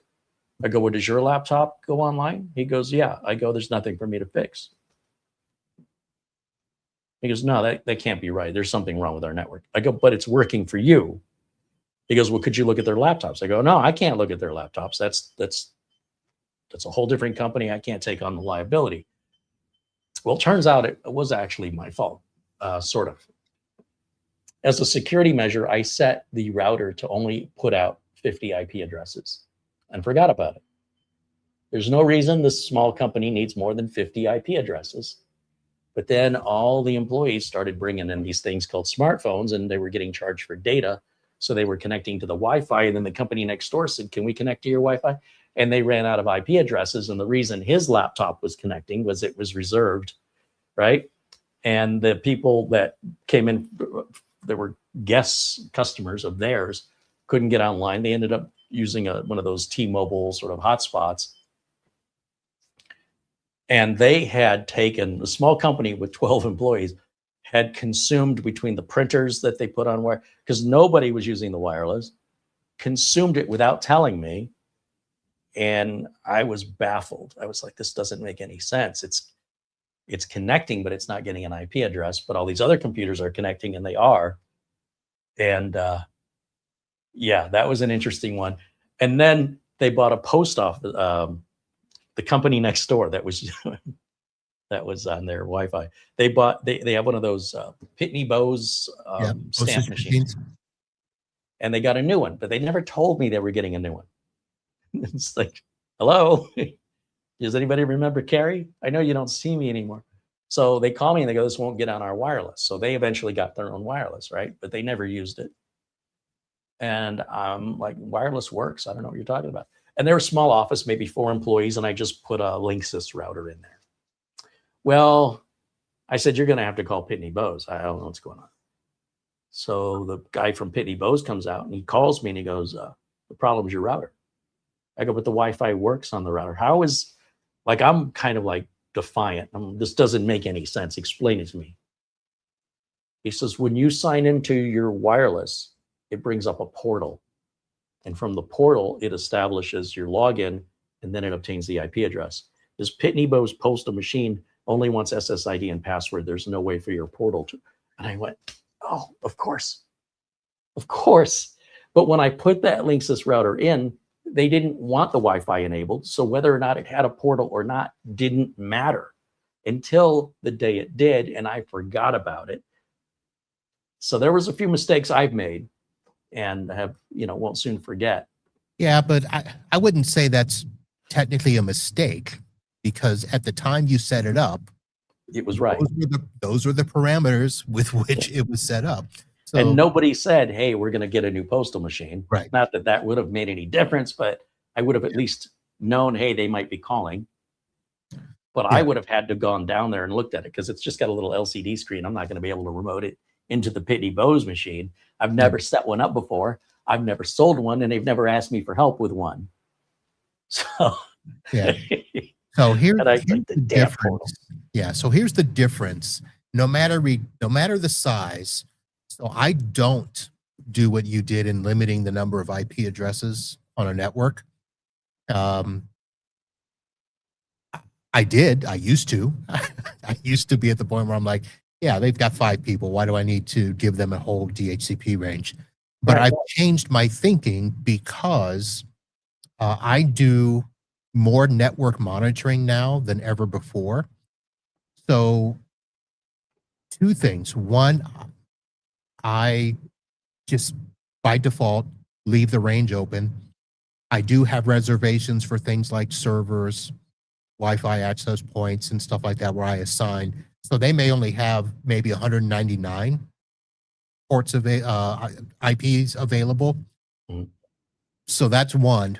But 2, I always set up Wi-Fi to be on a separate VLAN. Just because I don't want people bringing in their phone and connecting it to the same network as the servers and desktops and stuff. And that's more of an advanced business setup that I would say. I'm not going to say every business needs to do that. I just choose to do that because that makes it the same for my customer, regardless of who they are. I know that every network is going to be set up this way.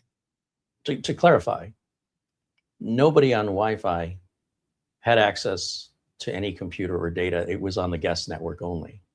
Now, isn't the guest network a VLAN? Depends. Most of the time, yes. But there are some scenarios where I have seen the guest VLAN still be assigned the same IP range as the LAN, which it shouldn't be that way. Your guest Wi-Fi should be on its separate deal. But also, I know people configure things separately because people come in on the guest Wi-Fi, but they want to print to the copier. They can't because it's on a different VLAN. So people will say, well, just give them the private the private Wi-Fi so they can print. And there's all of that stuff happens. The other thing that goes along with that is I put Domotz boxes in all of my client locations, whether it's physical. A portal what? Domotz, DOMOTZ. Let me get you the, and it is a box that literally monitors the network for any physical thing that connects. Did we put links in your chat?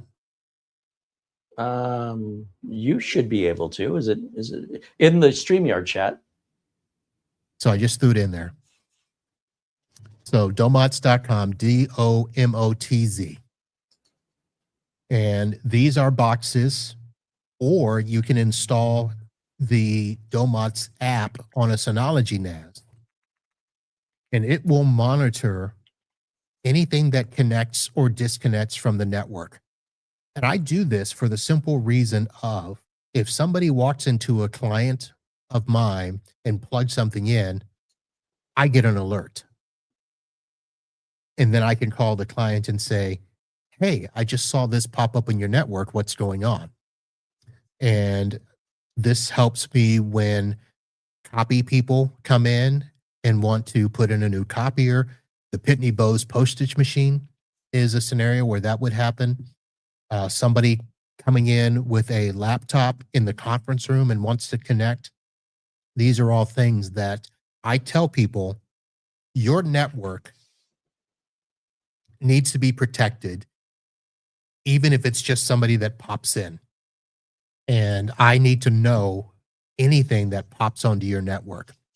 Now, most people are probably going to look at this and go, I don't really need that. But for business clients that want to have that security, this is fantastic. Now, there's other products out there that do this. There's Auvik, which is a network monitoring in the cloud. Some RMM products will do this, where they will keep an inventory of things that pop on the network. There's a little bit of documentation that you can do. You can rename devices so that the device names show up in the network the way that you want it. You can get, what IP address it was assigned. You can get the MAC address of the device. You will know whether, is it a printer? Is it a network switch? Is it a phone? You can remote into those devices through Domotz. It gives a reverse proxy so that if you don't have a VLAN set up, but you need to get access to that printer to, maybe change something in there, you can remote in to the web console of the printer. You can remote into the web console of the phones. Voice over IP is a big thing on my networks now. And I like to be able to remote in. If I've got to change or reboot a phone, I can do that. So why not just remote into a PC on the local network and log into the printer from the local network? So we can do that, but this box saves me from having to either find a workstation that's available, kick somebody off a workstation. Okay. I can just put this in the server room and it just monitors everything, and I don't have to log in anywhere to do it. My ignorance is bliss. I set up Tailscale on a Synology, and I was upgrading Synology to DSM 7.4 by hand. The night it came out, like within 20 minutes, I started upgrading it. And I logged in via instant house call to, this is late at night, everybody's gone home, to their machine. From their machine, I logged into the Synology. From the Synology, I updated the DSM 7.4. And the whole time, I've got a mapped network drive through Tailscale to that Synology. Actually, this one was a QNAP. It works the same either way. And I thought, I'm an idiot. All I had to do was put the Tailscale IP address in my browser, and I never needed to go into the desktop remotely. I accomplished the same thing. I just kind of did it the hard way. You know what I mean? Yeah. So when I hear about like the guest network, now let's say, and this is my question, this is a sincere question. A guest network isolates everything. Okay. So what you wouldn't know if you were on the same IP address if you're a guest. You wouldn't know that. Number two, what's the harm if they are? They're network isolated on that IP address, regardless if it's the same IP address. And from your, you're working with bigger equipment, bigger companies than I am. What am I missing? Like, who cares if it's the same IP address? Okay, so the short answer is if the guest network is set up properly, it's on a separate VLAN, it is isolated, then yes, you don't have to worry about that stuff. I've never seen a guest network defaulted in a router work any other way. Well, you can change it. I mean, you can make the guest network not be a guest network. You can put it on, you can make a guest network connect to the local LAN as if it's a private network. Wouldn't that defeat the whole point of having a guest network? It does, but I've known people that do that. There are, for instance, Datto, Ruckus, those are the ones that I use, which used to be Open Mesh. Datto was Open Mesh. Linksys business access points. Just because it comes, pre-configured with private and Wi-Fi, you can rename those and do whatever you want with them, which again, most people don't, but there are techs that will go in and change everything because they don't want to see guest on the Wi-Fi. They may want it to say something else. And then they may want to say, well, we want the guest to be able to connect to this. Okay, so then we have to unisolate it and we have to put it on the same VLAN. Well, there's the problem. They need to cloud print if they need to do that. Correct. So there are things where that's happened. So yes, you're right. So putting the guest Wi-Fi should never infringe on the DHCP scope of the local area network. But again, I just get to the point where I open it all up. And then I have the Domotz. And again, a lot of this stuff, yes, there are other ways to do these things, but the Domotz box has so many things that are built in that just make it so much easier. Sounds like it. And my business clients understand that they're paying for this because of the features and ability that I'm providing that others won't. And to be able to call a customer, and here's a perfect example. A printer IP address goes offline, comes back online, but is a different MAC. I call the customer and I'm like, what's going on with the printer? Oh, well, we called a repair guy to come in and he brought the same model printer and hooked it up and hard coded the IP address. And I'm like, that's not how this works. And they're like, how did you know that? I'm like, that's what the serial number changed, basically. That's what you're paying me for, is to notice things like this. So can you get me, on the phone with the technician? And the technician was all, you saw what I did? I'm like, yeah, I saw what you did. And now unassign that private IP address. I will configure it in my server because we reserve IP addresses, because I want to know if I make a change on the network, I can push out those changes without having to worry about which devices are hard coded or not. And then he's like, oh, that sounds cool.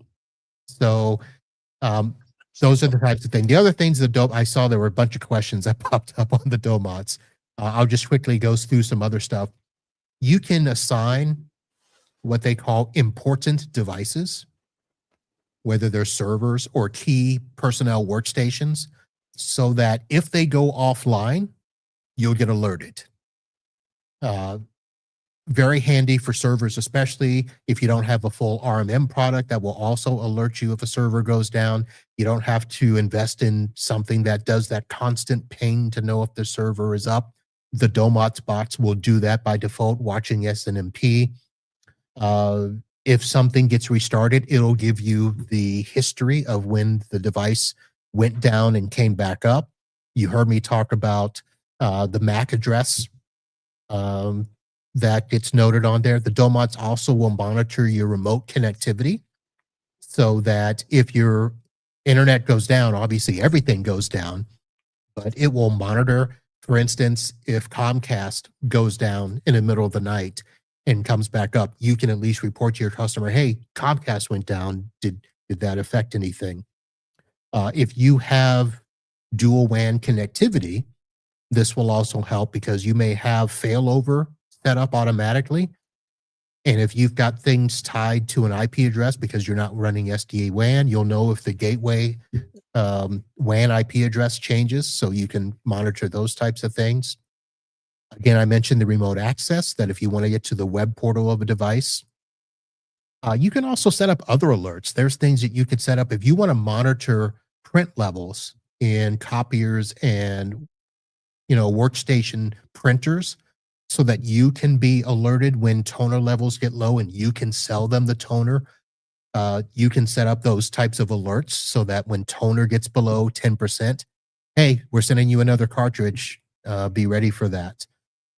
There's a ton of other stuff I'm thinking of. Is this a hardware device, or is this simply software? It can be both. Okay. It started out as a hardware device. It was just a physical box about the size of, let's say a little bit small switch. Yeah, it was super small. But you can also install the app. You can download it to a Windows device, or you can put it on a Synology NAS. I think they have Linux versions now as well. You can just install it and it'll do this for you. Is that a subscription, or do you buy it? It is a subscription. You buy the box. The box is a one-time cost, but the monitoring. Do you have to have the box? No, you don't have to have the box. But there's a subscription either way. There's a subscription either way. Is it I mean, I don't know, off the top of your head. Is it pricey?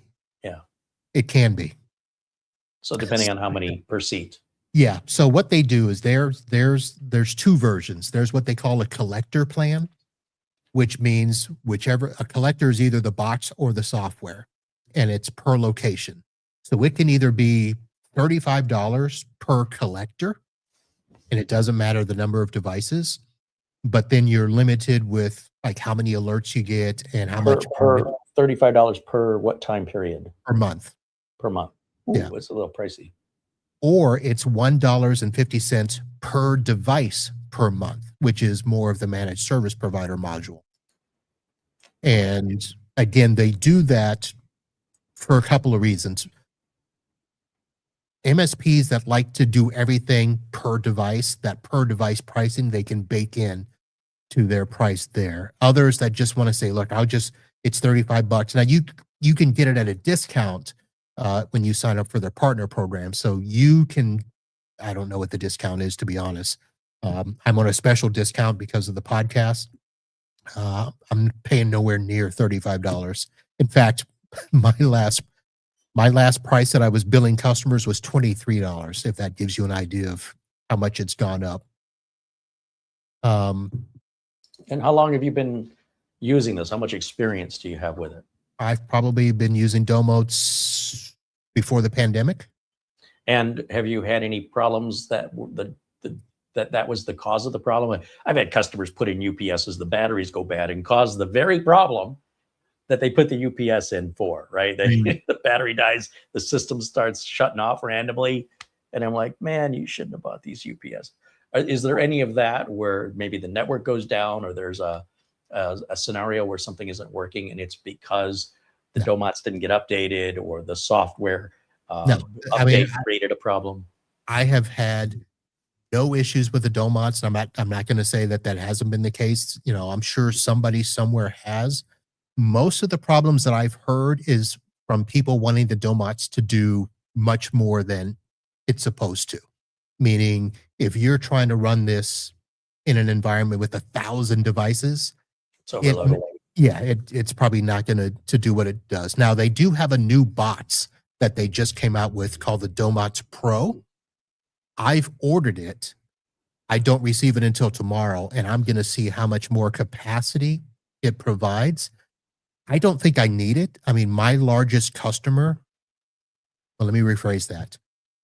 My largest location right now is 120 devices in one location. I've got clients with multiple offices, but I have a Domotz box at each location.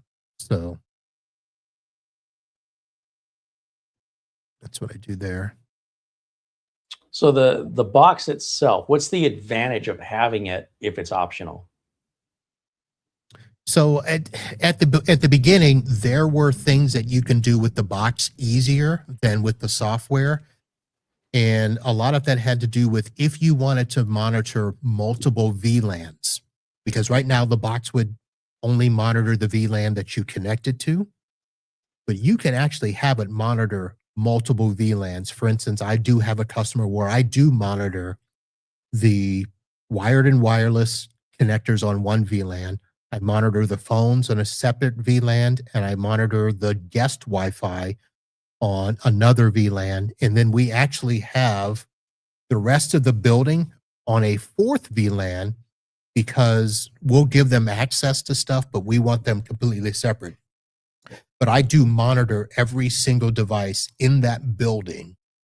And it's a lot more robust with the box than the software. At least it was back when I started. That may have flipped because they've actually added a ton of stuff to the software.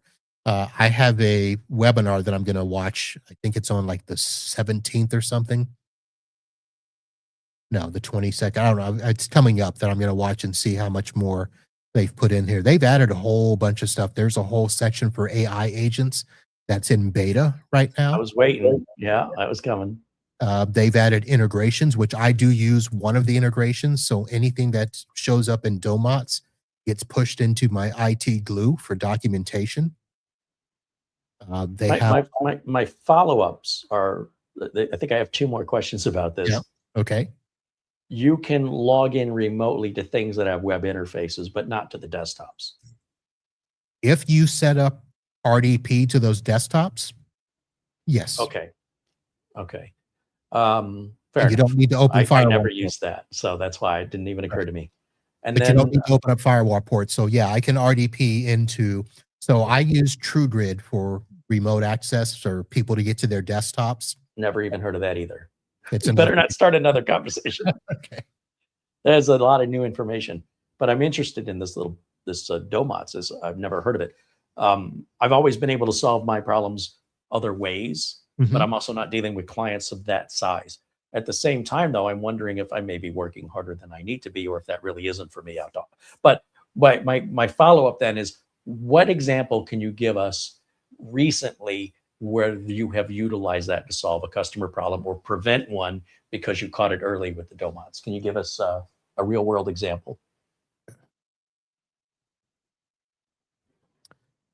I mean, He's on the spot. He didn't know this was coming. I mean, there's stuff that happens on a regular basis. Like the biggest thing that I do on probably the most regular basis is if a workstation goes down or somebody shuts it off before they go home and then they realize, oh, I wanted to work remotely, but my computer's off. Domotz is built in Wake-on-LAN. So as soon as I get alerted that something goes offline, if I know it's the owner's computer, I'm going to go in and all I do is hit a button. I can do it from my phone. If I'm out, I just go into the app, hit Wake-on-LAN, comes up a minute or two later, we're good to go. That's probably the thing I do the most with it. Well, doesn't the remote software offer Wake-on-LAN that the customer's using? Or are they RDPing? Which remote software? Whatever remote software they're using to remote into the computer. In other words, if I'm using Instant House Call, if I'm using a KVM, there is an option to enable Wake-on-LAN. So that one does. A lot of RMM products don't offer that. So there are a lot of products that don't do. So if somebody physically turns off a machine, yeah, a lot of times there isn't a way to Wake-on-LAN. And well, again, I'm not talking about RMM products. I'm talking about remote products like I don't know, TeamViewer. Yeah, but a lot of times those only do it if the computer's asleep, but not off. I'll have to go and look. I thought it's a magic packet regardless. No? Maybe not. No, a magic packet is for off. But there are network cards now. They do have those features built in the card, whether you can wake a computer, but that's only if it's sleep, but not off. Interesting. Yeah. Hence wake. But it never changes the start on LAN either. It's always Wake-on-LAN, whether it's asleep or off. It's still called either way, Wake-on-LAN. It's still called Wake, but and I thought that was controlled in the BIOS, but now that I'm thinking about it, how would it send the magic packet without something on the receiving side on the network that's on? Well, as long as the computer as long as the computer is set up for that, the computer. So Domotz knows the IP address, it knows the MAC, and so it knows where to send it.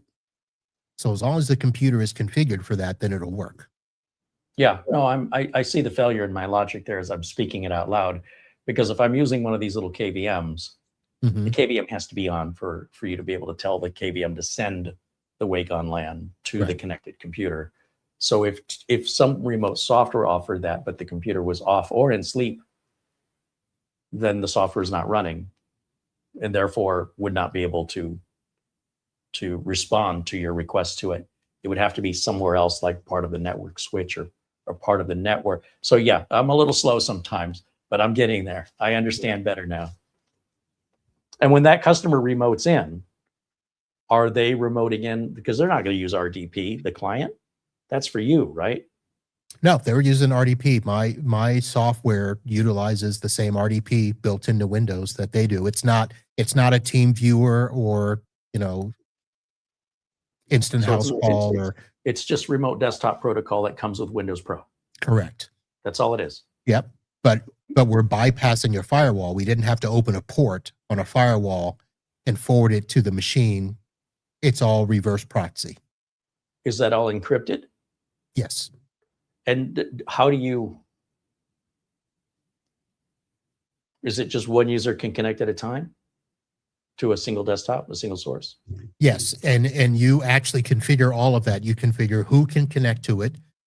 There's multi-factor authentication, so they have to authenticate before they even get to the list of their available computers. So all of that's built in with the 128-bit encryption, or is it 256 now? I forget. So you're not having to buy remote access licenses for each machine then? No. Ah, so it pays for itself. Oh, yes. See, now, see, I'm getting it. I Yeah, appreciate your patience. The Domotz can be a cheap person's RMM. You just mentioned my name, Cheap Person's RMM. All right. Wow. I had no idea this discussion was going this way. There's sometimes, and I love it. There's sometimes you're driving and you get lost and you find the most amazing places. And happy accidents, as Bob Ross would say. And for me, I think a lot of times, like when we talk about the EnGenius equipment, or we talk about some of the level of equipment you work with, it's very difficult for me to really understand the depth of that, because I don't see any purpose how I would, like, to me, I'm like, well, what good would that do me for my clients? It would do us, as far as I can tell, no good. We'd be spending money on stuff that doesn't benefit them. But on the other hand, when you mentioned this box, my initial reaction was, this must be for bigger companies. But as we started to dig deeper into it, I'm like, well, this could work for me too. I mean, in this case, it sort of rides that line between. So here's where I think this can help you even more. So I came today thinking we were going to do a super deep dive into these EnGenius products. I brought my tools thinking we're going to go in here and show you what we can see and all of that stuff, because one of the things that I think came up a while back when somebody asked me, they're like, well, why do we even need a managed switch?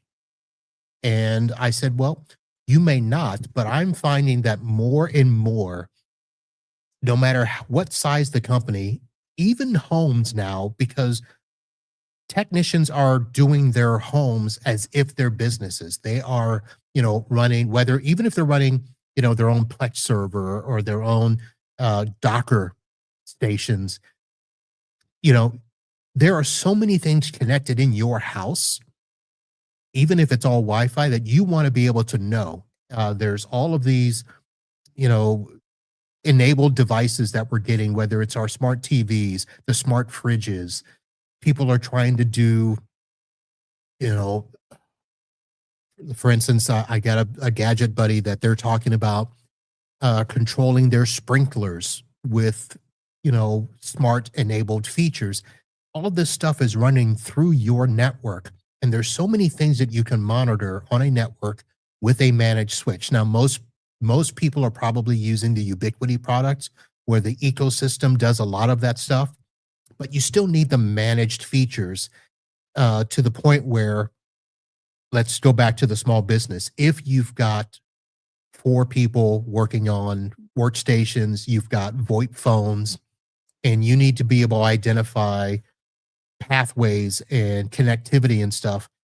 If you have a managed switch, you can tell which port those devices are connected to. You don't have to drive over to find that out. If you've got a managed switch and remote access, you can log into either a workstation or server, then log into the switch. If you've got the Domotz box that I've talked about, Domotz will tell you which switch and which port that's connected to. If you've got a PoE phone that for some reason is flaking out, or you've got a Wi-Fi access point, with Domotz, you can go in and power cycle those PoE devices because you have access to the managed features of the switch. These are things that I think that they used to be enterprise features only, but they're now getting to a point where any smart home user, any tech that's building a home lab, these are things that you're going to want. Now, the topic came up earlier. Well, why not just do your own open source stuff? Yeah, we could do that, but there are some of us that don't want to do that. I want to be able to have all those features. I just don't want to build it because I don't want to maintain it. I want somebody else to maintain it. Now, I still will want to get it at a lesser price, which is where Ubiquiti comes in. You're not paying for licenses to do all of these things. EnGenius, you're technically not paying for a management license unless you want to, but that's usually going to be if you're doing multiple businesses and you want to have the cloud features. You can have a web app for EnGenius at no price and be able to remote in and check out the switches, see the ports, see if there's drop packets, power cycle, do firmware updates, all of those things. All of those features are coming downstream to where even the smallest networks can utilize them. So that's where I think learning all of these things, what's out there and available, because at some point, again, enterprise is coming down to small business. Small business is coming down to the home user. We are going to be at a point at some time in the future, those pipes that are coming in from your ISP, whether it's Comcast, Spectrum, Frontier, whatever ones are out there, what they want to do is they want to be able to see what's in your house on their network. I want to be able to do that before they do it, or I want to be able to block them by putting in my firewall, my managed stuff, and configuring it my way. I don't need Comcast seeing what's on my network. I don't need GE or Bosch or Frigidaire with their smart fridges being able to connect to my network and monitor whatever else is going on in the network. I want to manage and maintain all that. Ring cameras, right now, everybody's freaking out because they're realizing that the Ring network, your stuff's available to everybody else out there or the police because you put it on the Ring network. And you probably didn't read the fine line that says, hey, by agreeing to do this, you've made your stuff. That's the problem we're running into, where the world is getting more and more connected. We need to be able to be connected as well. So I don't know why I just went off on that rant. With the flock cameras and everything else, but at the same time, look at how many crimes it's solving, and people behave better when they're on camera. Yeah. That's a fact. Would they just behave? So people that are really opposed to that, I think they're deviant. Like you're something you don't want people to know about you. And some people think it's self-important, but when it's business, when it's business, it's client data, it's medical data, then I'm on board with you. Then I'm like, you have a responsibility to protect your customers. You as an individual, I don't really care what you do. But when you are responsible for other individuals, if you're the hospital, if you're a lawyer, it is your responsibility to protect your customers. So things like VPNs and BitLocker, this is for businesses. This is not for home users. And those home users that end up shooting themselves in the foot with it, I just shake my head at them. I'm just like, you bought a forklift, but you don't need a forklift. You don't own a warehouse. It was never designed for you to go buy and take it to work every day. That's not what a forklift is for. So I see home users, particularly enthusiasts, that go way over the top and overkill. But on the other hand, there is a legitimate purpose these things exist, and that gets lost by people that think they're that important, or maybe they're just an enthusiast of the technology and they don't really have a justifiable reason. They just want to play with it. That's my opinion. That does happen. When it comes to the camera, I mean, you have to opt in on the Ring camera to share it. It doesn't happen by default.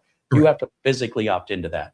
And if you don't know what you're doing, it's like, oh, come on. And then, I have a little difficult time with that, because once you do realize it, once you're made aware of your mistake, you can undo it. It's not like there's no, that's just education. And sure, there's other brands of cameras that don't do that. And if you're aware of that, when you're an informed consumer, then that's what you would purchase. But nobody really cares if you come or go in the house. Nobody cares. I mean, honestly, unless something happens. Somebody will at some point, because data is the new gold. And being able to sell that data and monitor, hey, we see that you're not home 60% of the time. How about if we find a way to do blah, blah, blah, whatever? I mean, our data is being sold more than ever, and it's coming from the places that we don't think it's coming from. And you mentioned the flock cameras.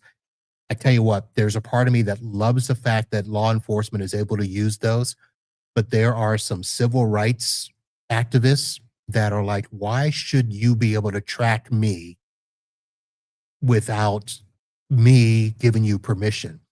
Because what could happen if maybe I don't want, my family or my business or somebody to know that I took the day off and went up to Orlando for a day of fun. But because of flock cameras, somebody can now be like, well, Marvin said he was. They're going to hold you accountable and you don't like it. Is that what you're saying? Is that your argument? No, I'm not saying it's that clean cut. I can see both sides of it. Yeah. I see it's like a hammer. I can use this hammer to build something and I can use this hammer to destroy it. So it's not about the device itself. It's how it's being used. Right. I would say the same is true with the data. I don't think there's a problem with data collection when its purpose is there to sell you something. I'm tired of getting all the junk mail for things I don't buy. I don't buy eyeliner. I don't need ads for it. But if it's saying, hey, there's a new mini PC and they know I like mini PCs, then the advertising's more effective and I might make that purchase. And if that wasn't working, they wouldn't be doing it. No, okay, so they should not be able, for instance, you like mini PCs, you've purchased one from us in the past. Hey, we've got a new one. Would you be interested? I'm okay with that. Yeah. Don't sell my information to that eyeliner company. Don't sell my information to who cares? Whoever out there. What harm does it do? Well, because it clogs up my inbox. True. With stuff I don't need. That's going to happen anyway. It's just whether or not, And I don't know. I see both sides. I'm not taking one side or the other. Yeah. I'm saying I see the pro side of it. And I also see, I don't see where one side outweighs the other one. They're both almost like a stalemate from the way I see it. Well, we are at the point right now where it's 50-50. I mean, there's good, there's good, and there's bad. I watched a lady on the right to repair scenario and talking about this used to be about your right to repair something you bought and you own and being able to take it down to your repair person and have them fix it. And now it's turning into the manufacturers are losing money by you taking it to where you want. And so they're finding out a way to stop right to repair. Well, now it's also getting into, somebody mentioned that your car is tracking you. Yes, all of those computer-related devices in the car that they want to be able to manage and maintain. And the car is now becoming subscription-based. You want to know when your car needs repair. Well, sign up for this subscription and we'll alert you anytime your car needs to be repaired. Okay. At the same time, we're going to take all that information and sell it and do whatever we want with it. The thought was, and this is just somebody being, in my mind, conspiracy theorist to the nth degree, who's to stop at some point by saying, if you want all of these features on your car, you need to pay us a monthly fee or we'll turn them off. Yeah, like BMW tried that with heated seats in England and that didn't work out well for them. Wendy's decided that, hey, maybe we'll turn on surge pricing for busy times. And now they're looking to close a lot of Wendy's. The backlash on that was like, you're not obligated to participate. You don't have to buy that car. You can go buy a different car. You could, as a consumer, make better choices and take responsibility for your choices, as long as you're educated. And when it comes to like right to repair, some of the stuff doesn't make any sense. Maybe I can give you the right to repair a disposable Bic lighter, but it'll cost you 3 times as much as a new Bic lighter. But I gave you the right. You want to spend $300 to fix a $100 device, and that's what the hell you want to die on. Makes no sense to me. Yep. And then you could say, well, they're just doing that to sell you more devices. Of course they are. Of course they are. Mercedes wants to introduce a Mercedes logo, the head of a screw, so you can't just use an ordinary screwdriver. I mean, that's blatant and flagrant, you know, telling the customer, stay the hell out of the car. But at the same time, you and I both know you can buy those bits for about $2 on eBay, or, you know, probably even Harbor Freight Tools. Anybody with a modicum of knowledge would be easily bypassing that. It's not rocket science. Well, it happened with PCs when HP went to the hex screw, you know, and people freaked The out. torque, did they go to the hex? Or the torque 10 or torque 8, whatever it was. Yeah, T5. I don't remember, but yeah, but they often had like a flat blade override on those too. Most of them did. Some, not all of them. But you know, electricians, when you put in a wall outlet, they have a special, it's like a cross with a square in the middle, but you don't have to use that. But if you're a real electrician, you'll use the right tools, and they're insulated tools, so you don't electrocute yourself. Right. I forget what that's called. Somebody in the chat might know it. But I was going to ask you, oh gosh darn it, we kind of went off onto the privacy thing, and we're getting out of time here. And I appreciate you spending this much time with me. I intended to wrap it up 40 minutes ago. It's the story of my life. Wow. But prior to bringing up, we were talking about the Ring cameras, and we were talking about the Domotz, and it led me to something. And I'll tell you what, I need a little notepad. I need to start taking notes, because I'll remember it as soon as we ended this conversation. And I was hoping I could grab onto it real quick while we still had a few minutes left. But in the meantime, while I'm letting my brain Google myself, if anybody has any questions, or you've asked something and we've missed it here in the chat room, please do so now. And we'll take these last few minutes here and do our best to provide answers for you, for me or for Marv. Is it a posit drive screwdriver? It's called the one I'm talking about. See, now I'm going to have to see. We're still stuck on the screwdriver. The electricians. Come on, Gemini, don't fail me now. Do you use a lot of AI chatbot searching for things yourself? So I just started paying for the Perpetuity Pro plan, and I use it more for the podcast than anything. I am starting to use it for business, where if I just want to research stuff, Have you let it do like any coding for you? I'm not doing any coding, because, or like any scripting? No, I'm a big proponent of, I want to support my vendors and the stack, so I'm letting them do all of the stuff that gives me access that they can provide through the AI. I don't want to be a coder, regardless of whether AI is helping me or not. I know a lot of techs are doing that. I'm not. I just don't see that. Now, I am figuring out ways to use it to help me better. And probably the biggest thing that I have figured out, and this is not earth-shattering at all, but I've connected it to my Outlook, so that at the beginning of every day, it goes back and looks at my email and my calendar to find anything that could be considered billable, that I can make sure I get into my QuickBooks so that I can send out an invoice and not miss anything. So I am having it do that, but that's not a huge thing, but that's the first thing that I've actually gotten to work on a consistent basis, outside of go out and find me news this week that is pertinent to MSPs, or go out and find any breaches or lawsuits that I can report on. Those are the other things I've done, and they're just glorified Google searches in my mind. I don't have my data in OneDrive or SharePoint, so I'm considering doing that so that I could start to do more with Perplexity. And then if I got another sponsor for the podcast, I would probably consider getting Claude and using the Claude co-work to start seeing if it can do some of my things on a more daily basis, but it's only going to be things that are repeated tasks for now. I'm not going to have it try to do something outrageous.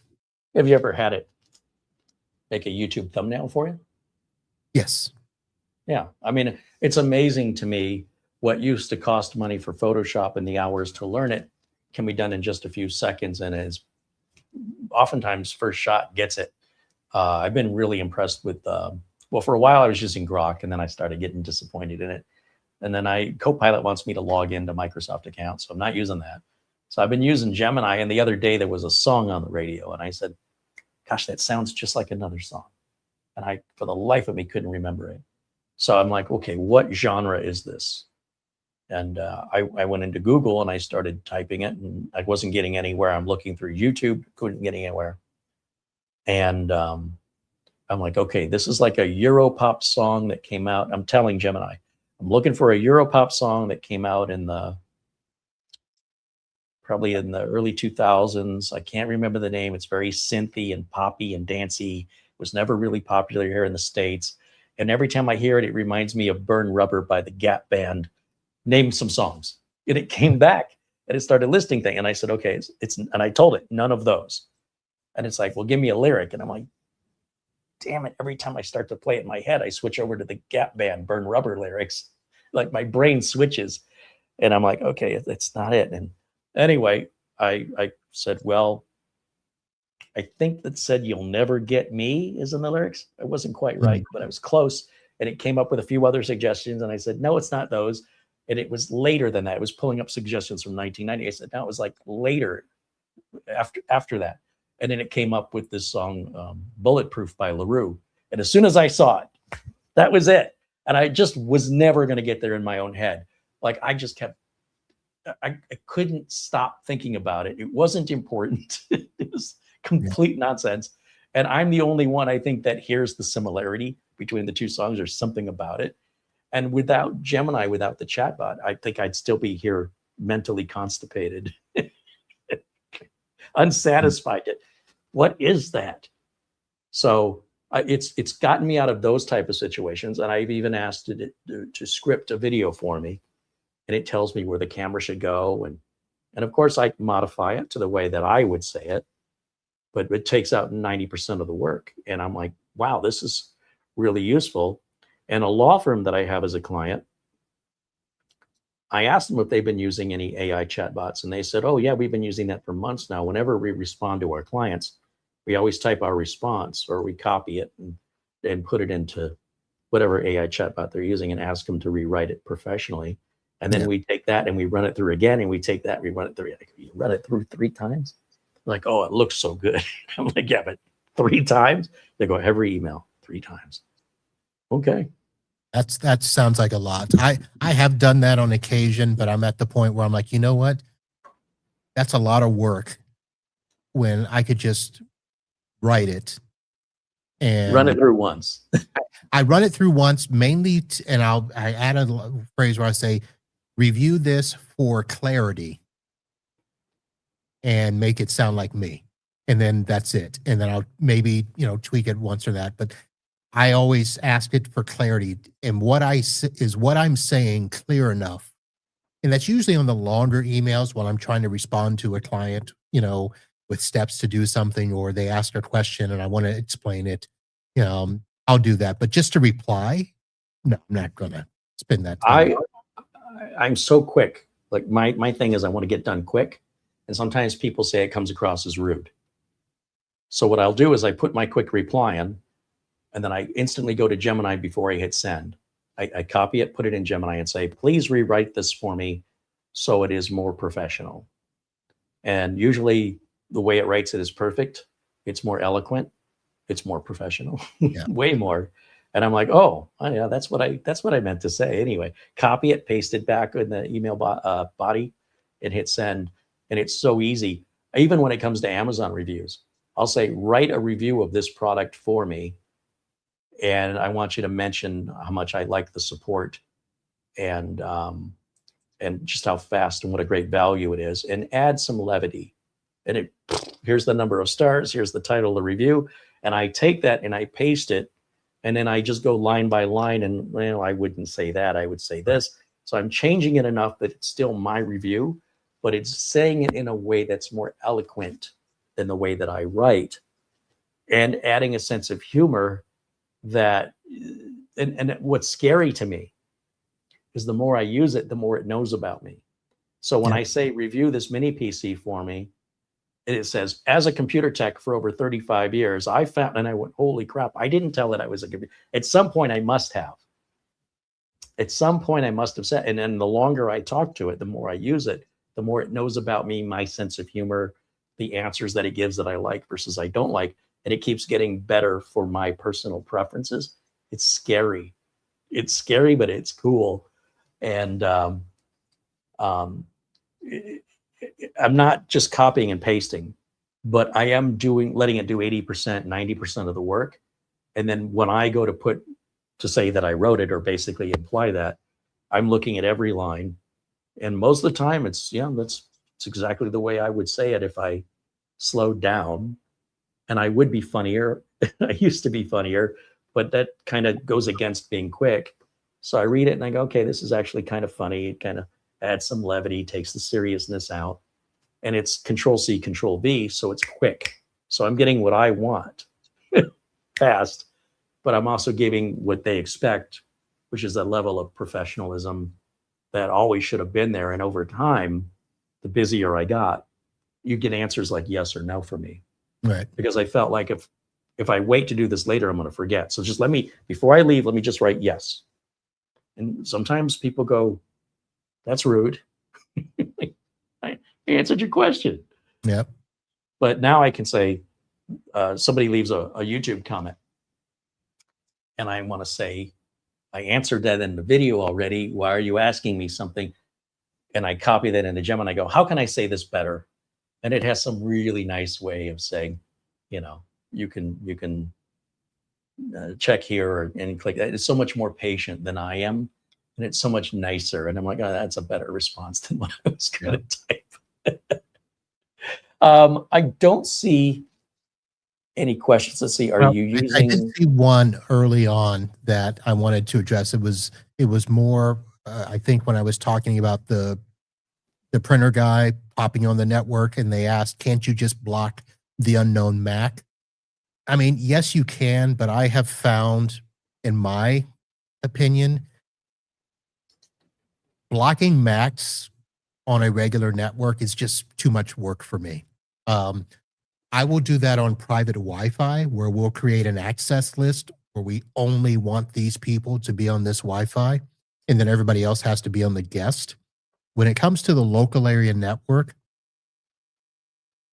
you can set up DHCP to only accept, these MACs and stuff like that. I'll be honest, I find that much more cumbersome than I don't think it would be worth it. If I were working full time at a business and that was my only client, my only job, I might consider that because I would be there full time monitoring stuff, but I'm not, able to do that for the number of clients that I have. Obviously, the least amount of things that I have to worry about, and somebody just plugging in a machine, it's not happening to the point where I'm freaking out or I have to go to a customer. Why in the world are all these machines popping up? Most of them, it's just something. I've got one location where that happens, and that's why we put them on a separate VLAN. So I don't have to worry about them. But the management VLAN for the clients, I still leave open. And if somebody pops in and puts something on, if I know that they're having a meeting and somebody's going to be in the conference room, I know not to worry about it. I just don't like blocking MACs. It's just a preference, I think. I was always taught that was not a secure method because they're easily cloned. And we're talking about, folks, about Macs, not Apple Macs, media access control. It's basically, think of it as a serial number that every device on the network card is assigned by the manufacturer. And you can absolutely say, hey, this serial number is allowed and this serial number isn't. But you can also just hit the clone button, like on a router. You can say, clone my modem's MAC, and then your ISP doesn't know you're on your router. And that's the question I was going to bring up. It just occurred to me. Talking about what your ISP wants to know about you. That part of the discussion we had a little while ago. Yeah. I encountered something for the very first time I found quite disturbing. One of my clients in California has AT&T, has a fiber going into their business. And they had told me a few years ago, after they had an infection, that they wanted to lock the network down, and that also involved they have a EnGenius wireless and access point up in the ceiling that's 25 feet up in the air. I have no way to get to it, and they just want no Wi-Fi. All right, so they end up unplugging. You know, they figure out which wire it is, which RJ45 cable it is going into the switch that's connected to the access point. They unplug it. Problem solved. Okay. Eventually they got a ladder and they unplugged it and they took it down and they put it in a box. So 2 years later, I get a call and says, how come I can't put my laptop on the Wi-Fi? I said, what Wi-Fi? They said, our Wi-Fi. You have Wi-Fi? Yeah, we have all these other computers on the Wi-Fi. Why isn't my laptop get on the Wi-Fi? You guys didn't want Wi-Fi. So I call the boss. What's going on? I don't know. As far as I can tell, none of my employees need Wi-Fi. Why would they have Wi-Fi? I'm doing this over the phone. I'm in Arizona. They're in California. Hold on. He's talk to the person that runs the office. Talk to the main administrative assistant. Talk to the main administrator. I go, when did you guys get Wi-Fi? I don't know. We've had it for like 2 years. For 2 years. Okay. So what happens? Well, we can put on these devices, but then sometimes my laptop connects. Sometimes my laptop doesn't connect. I said, I talked to your boss. He said, there's no reason any of you need to connect to Wi-Fi. What am I missing? Well, he's kind of a hands-off boss. He's okay. He doesn't know. I said, well, what do you need Wi-Fi for? Help me out here. Well, sometimes we have clients come in and they want to bring in like their tax paperwork and such. And they bring their computers, their laptops, their phones, and they need to connect to the Wi-Fi to pull the data we're asking for. That makes sense. I gotcha. Okay. How many devices are on the Wi-Fi now? 10. And your laptop would then be number 11? Yeah. Did you guys get like one of those little T-Mobile sort of hotspots? No. Do you know what you have? No. But you don't have that. Yes. How do you know you don't have that? Because what you're describing sounds exactly like that. We don't have that. So they have you're going to love this, Marv. Whoever they hired before me put in something. They put in a Netgear smart switch that nobody knows how to log into. And we don't know how it's configured. So if I reset it so I can log into it, I won't know how to put it back the way it was. So I'm hands off. I don't touch it. They have a firebox. Literally, it's a red box that they have the password. I found the password for it. And it's supposed to have a subscription. It doesn't have it. And I go, why is this here? I say, I don't know. I think we needed it for our phones. Maybe we needed it for a credit card machine. We don't know. Okay, I'm not going to touch that. I don't know if it's doing anything. But now the workstations can't log into the AT&T modem because they're behind the smart switch in the firewall, and I can't get to the gateway. I said, why don't you call AT&T and ask them, is there a limit? So they call AT&T, and they call me back, and they said, yeah, the limit is 10. How can AT&T limit that? They want to charge you to add more? That doesn't make any sense. Is this what the world's come to now? They want you to pay them for. Well, so here's what but I that's think. not what it was. That's not what it was. Oh, it wasn't? Okay. But that's what I'm trying to figure this out over the phone with technology I've never seen before. And I say, okay, let me Google this. Does somebody have the AT&T app on your phone? Oh yeah, the person that does the accounting does. Okay, can you put me on the phone? I'm talking to 3 people now. It's like, okay, let me download. What's the app called? So I download the app on my phone. And I go, okay, let me see the Wi-Fi. Like I'm logged in with their account name and password on their AT&T app. And I want to look at the Wi-Fi network. And it said, I want permission to see your location. No. Well, then it says you can't come in here. And then I said, okay, look at my location. It says you're too far away. You have to be in the building within so many feet or I'm not letting you in. Back on the phone. Okay, do me a favor. And I'm going through the app with the person. Do you see this button? Yeah. You see this button? Yeah. You click here? Yeah. Do you see where it says guest network? Yeah. Do you see where it says number of connections 10? Yeah. Change that to any number you'd like. Can I put it to 50? Put it to 50. Without the app, and because that firewall's in place, I have no way to get into the configuration of that router. But my initial instinctive response was the way they were telling it, and because AT&T did not offer this information, I guess because they didn't have. Is there a limit of 10 on the guest? Yes, there is. That was the end of the conversation. Not, oh, by the way, you can install the app and you can change it that way. I am old school. I just want to log into the modem/router, but I can't because of that damn smart switch and that firebox. I can't get through them to the other side, and I'm hundreds of miles away. But I thought maybe this was what was going on, and it turns out it was just in my imagination. Okay, but that is starting to happen. Oh, I have no doubt. I have no doubt. Where But I things thought cannot be when I configured first without an app. when I first heard of it, first of all, to have to use the app to use it is preposterous. It is. But on the other hand, the fact that it's behind a firewall, I can't get to the other side of. Unless I was in the building, I can't do it remotely. There's no way in. And I'm like, oh my gosh, they kind of screwed themselves. The previous guy set them up in such a way that he protected them from themselves. So it's secure. I tell you that, it's secure.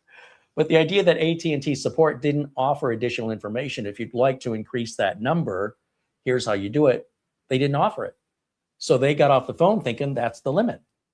So then I was left to conclude, based on this information, they're charging for the number of guests. That's what that was implied, but that wasn't what it really was. No, but you know it's coming. It is coming, and that's how they're building a lot of the same way that, you know, firewalls used to be rated for X number of users. You know, this box will only handle, 5 to 25 users. If you want to do more than that, you need to upgrade to the new box. Well, that's all going to be subscription based, and it's going to be based on, it's probably going to be tied to consumption at some point. Where right now with the cell plans, they call it unlimited, but if you go above, a gig, you will be throttled. Mm-hmm. So I see that happening with ISPs at some point as well. And they're going to give you plans based on usage, based on the number of users. Oh, you have 50 users? Well, we expect you to use this much data, so this is what we're going to charge you. If you go over, there will either be a surcharge or you'll be throttled. So that gig connection up and down that you get might be throttled back to 200. So here we have Cox Communications. And they said you get a 1.25 terabyte total bandwidth data cap per month. I download a lot of stuff. After that, any 10 gigs you go above that, we're going to charge you $10 for every 10 gig. I'm like, ooh, that's expensive. Or you can pay an additional $50 for unlimited. And I'll pay the additional $50. And, every month I don't go over 1.25 terabytes, but I kind of forget. So it's like that gym membership I'm paying for, that extra $50 a month. But I don't have to worry about it. But I said, here's what I don't understand. What is the data cap if I have the slowest internet service you offer? It's the same. So you want me to pay more for faster service so I can hit the data cap sooner? They're like, what? I go, how long would it take me to hit 1.25 terabytes at 100 megabits per second at your lowest tier? I don't know. Well, okay, let's just say it takes a week. If a gigabit internet connection is 10 times faster, then I should be able to hit the same download of 1.25 terabytes 10 times faster, meaning I can hit that cap in less time, and you want me to pay more so I can hit my cap sooner. Am I understanding this correctly? And they're like, well, I never thought of it that way. I'm like, well, if I'm paying more for higher bandwidth, why aren't you raising the cap? That's all I'm saying. Like, I'm paying extra, but I'm not getting any more. I'm just getting it faster. I can consume it faster now, and I'm paying for that. Are you high? Well, I don't make the rules, sir. Oh, fair enough. But I'm like, is this just me? Or am I, by paying for faster internet, only going to likely exceed my cap? Whereas before, it could have taken me weeks to hit that cap. I can now do it in a day and a half, and I'm paying extra for that privilege. All I'm saying is, if you're gonna raise my speed, raise my cap. No, that's not how it works. Here we are. So this isn't going to get better. You're absolutely right. They're going to find a way, another nickel, another dime. And then we have to find ways, if this bothers us, to work around it. Yeah. Right. I don't have to volunteer my money and my time. I can choose to go take my business somewhere else. Maybe I decide I'll go to Starlink. Maybe I'll start my own ISP. I don't know. We'll see how bad it gets. But I think it's important for consumers to remember they're not victims. During the pandemic, I saw a short video where a guy said, I just went into Target for paper towels. My receipt is, look at my receipt. It's $21 for paper towels. Hey, the guy's got Bounty, the big brand name paper towel. Nobody said you have to buy this. And then he picked it up, took it to the cashier, paid the money, and then complained about his decision-making like it's Target's fault. I'm like, what's going on in the world? Why did you buy it? Why did you buy the name brand? Why did you pay for it? And then come out and complain about how much you paid for it instead of leaving. That was the last one. It's the only one you get. Well, then you should be saying thank you. So I just different values, I think, in how I was raised, but it's almost like they talk like they had to. They price gouged me when they had full control of it and made that decision the entire time. Target didn't invite them in and say, you should come get this paper towels. You should pay more for it. And it was all went on in this guy's head. And then he was so angry about it, he had to make a TikTok video, complain. Well, that is the most common TikTok video now, right? It's complaining about service after the fact. But they could have just gone somewhere else. Yeah, true. I don't like Walmart checks my receipt. Well, stop shopping there. Yeah, but if you don't like that, why do you go there? So all my followers will need to see what I did. Your followers will, That's what the TikTok people say. Well, my followers, what am I going to, what content am I going to give my followers if I don't complain about stuff? Well, I should be rich. I complain about stuff all the time. But a lot of what I'm complaining about is, at least from my perspective, are not from decisions I've made. They're from circumstances that you can't control, that I have voluntarily taken on. Right. So I'm like, oh, I can't believe, this guy has these two NASs I was complaining about later, and the techs don't know what the hell they're doing. And I got to clean up everybody's mess. I'm getting paid for it. And I could quit if I don't like it. It's like somebody, they apply for a job, they get the job, then they go, they don't pay a livable wage. We should start a union. Didn't you practically beg for that job? Didn't you supply a resume? Didn't you interview? And weren't you elated when they called you and said, when can you start? And now you've got the job, and now they don't pay a livable wage, which is like, well, livable to who? Do you own a mansion? Do you subscribe to every streaming service and buy video games and have all this wasted money, and so that you never have enough? Or are you truly, living within your means and you're not making enough? Then why did you apply for that job? You knew what they were going to pay you when you accepted it. And now after you've got it, now you're like, this should be illegal. You making your decision should be illegal. Make better decisions. My first job, just real quick, was at Jack in the Box. And they really treated you bad there. Time to lean, time to clean. I ain't paying you to stand around. $3.35 an hour. And I said to one of my coworkers one time, I said, why don't they treat us better, And he said, well, if they did, you'd probably work at Jack in the Box for the rest of your life. Oh, yeah. It's actually doing me a favor to make me want to do better, to get me out of there and do better. And I never thought of it that way until somebody pointed that out, because that gave me the motivation to do better, to go somewhere where the pay was better and they weren't so, you know, I don't pay you to stand around. Right. And so so there's a different perspective to say, well, that's actually doing me a favor. It's actually showing me that if I want to do better, the only one holding me back is me. And if I stay here and keep taking it, that's also on me. It's an interesting perspective. So I think we need more of that in the world, where people need to realize they can make better decisions. If they don't like where they are, you're the one who's going to change it, or it isn't going to change. Highly unlikely. Somebody's going to knock on my door and say, would you like $1 million? Sure. Still waiting for that knock on the door. It hasn't come yet. But if you manifest it into being and you put the work and the effort into it, there's nothing you can't achieve. And so many people that achieve things in the world are constantly told you can't do it. Thomas Edison cannot invent a light bulb until he does it, you know. And there's an interesting human psychology to those people who don't listen, that are a bit defiant. You can't make an electric car that you can't land a rocket straight up and down. You can't do that. Well, they were right until they weren't. And it takes somebody to challenge it and to shut those voices out. And when you finally have that perspective, you're unstoppable. There's nothing in the world you can't do. And it's nobody else's fault if you fail, and it's nobody else's success or reward if you succeed. And I think we need more of that in our society and in our culture, to support one another and to encourage one another.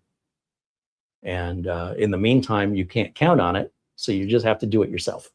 That's the whole gist of it.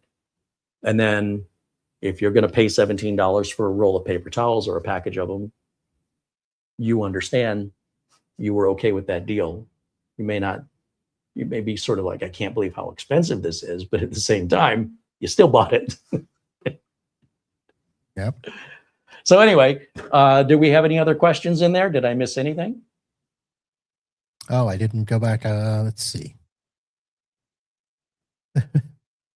What if you have an unlimited plan, internet plan that's grandfathered? Well, you probably stay with that until it doesn't meet your needs anymore, because it's like rent control in New York. You never leave that apartment. Nope. And business for you, have things been slowing down, or still pretty much the same? I would say pretty much the same. I've got one large client that's the managing partner retired. So a bunch of other attorneys left. So that was a big drop for me, but it's not horrible. I mean, it didn't kill me or anything like that. It was kind of a nice little buffer to have that many clients. It was a co-managed client, so they're not, very demanding of my time. They've got a tech that can do stuff, but all of my other businesses stayed the same. I mentioned earlier, it's more about the AI now, trying to get through that. But everything else is really the same. I mean, after the big, converting everybody to Windows 11 was, pulling teeth to some degree. People didn't want to upgrade from Windows 10. So that was probably my biggest hurdle to finally get over and get everybody upgraded. But we're past that now. And podcast wise, so I just finished a big series with IT Nation's Pitch It. You don't need to know anything about that. It's more about vendors in the space. August, I am going to be doing all service providers for the month of August. Normally, I have a blend of other techs, vendors, subject matter experts in the space. So if anybody is interested in my podcast during the month of August, it will be all service providers, whether they are managed service provider business owners, other techs in the space, system admins. So it's going to be all tech talk for the month of August. And how do people tune in to your podcast? So the easiest thing to do would be to go over to itbusinesspodcast.com.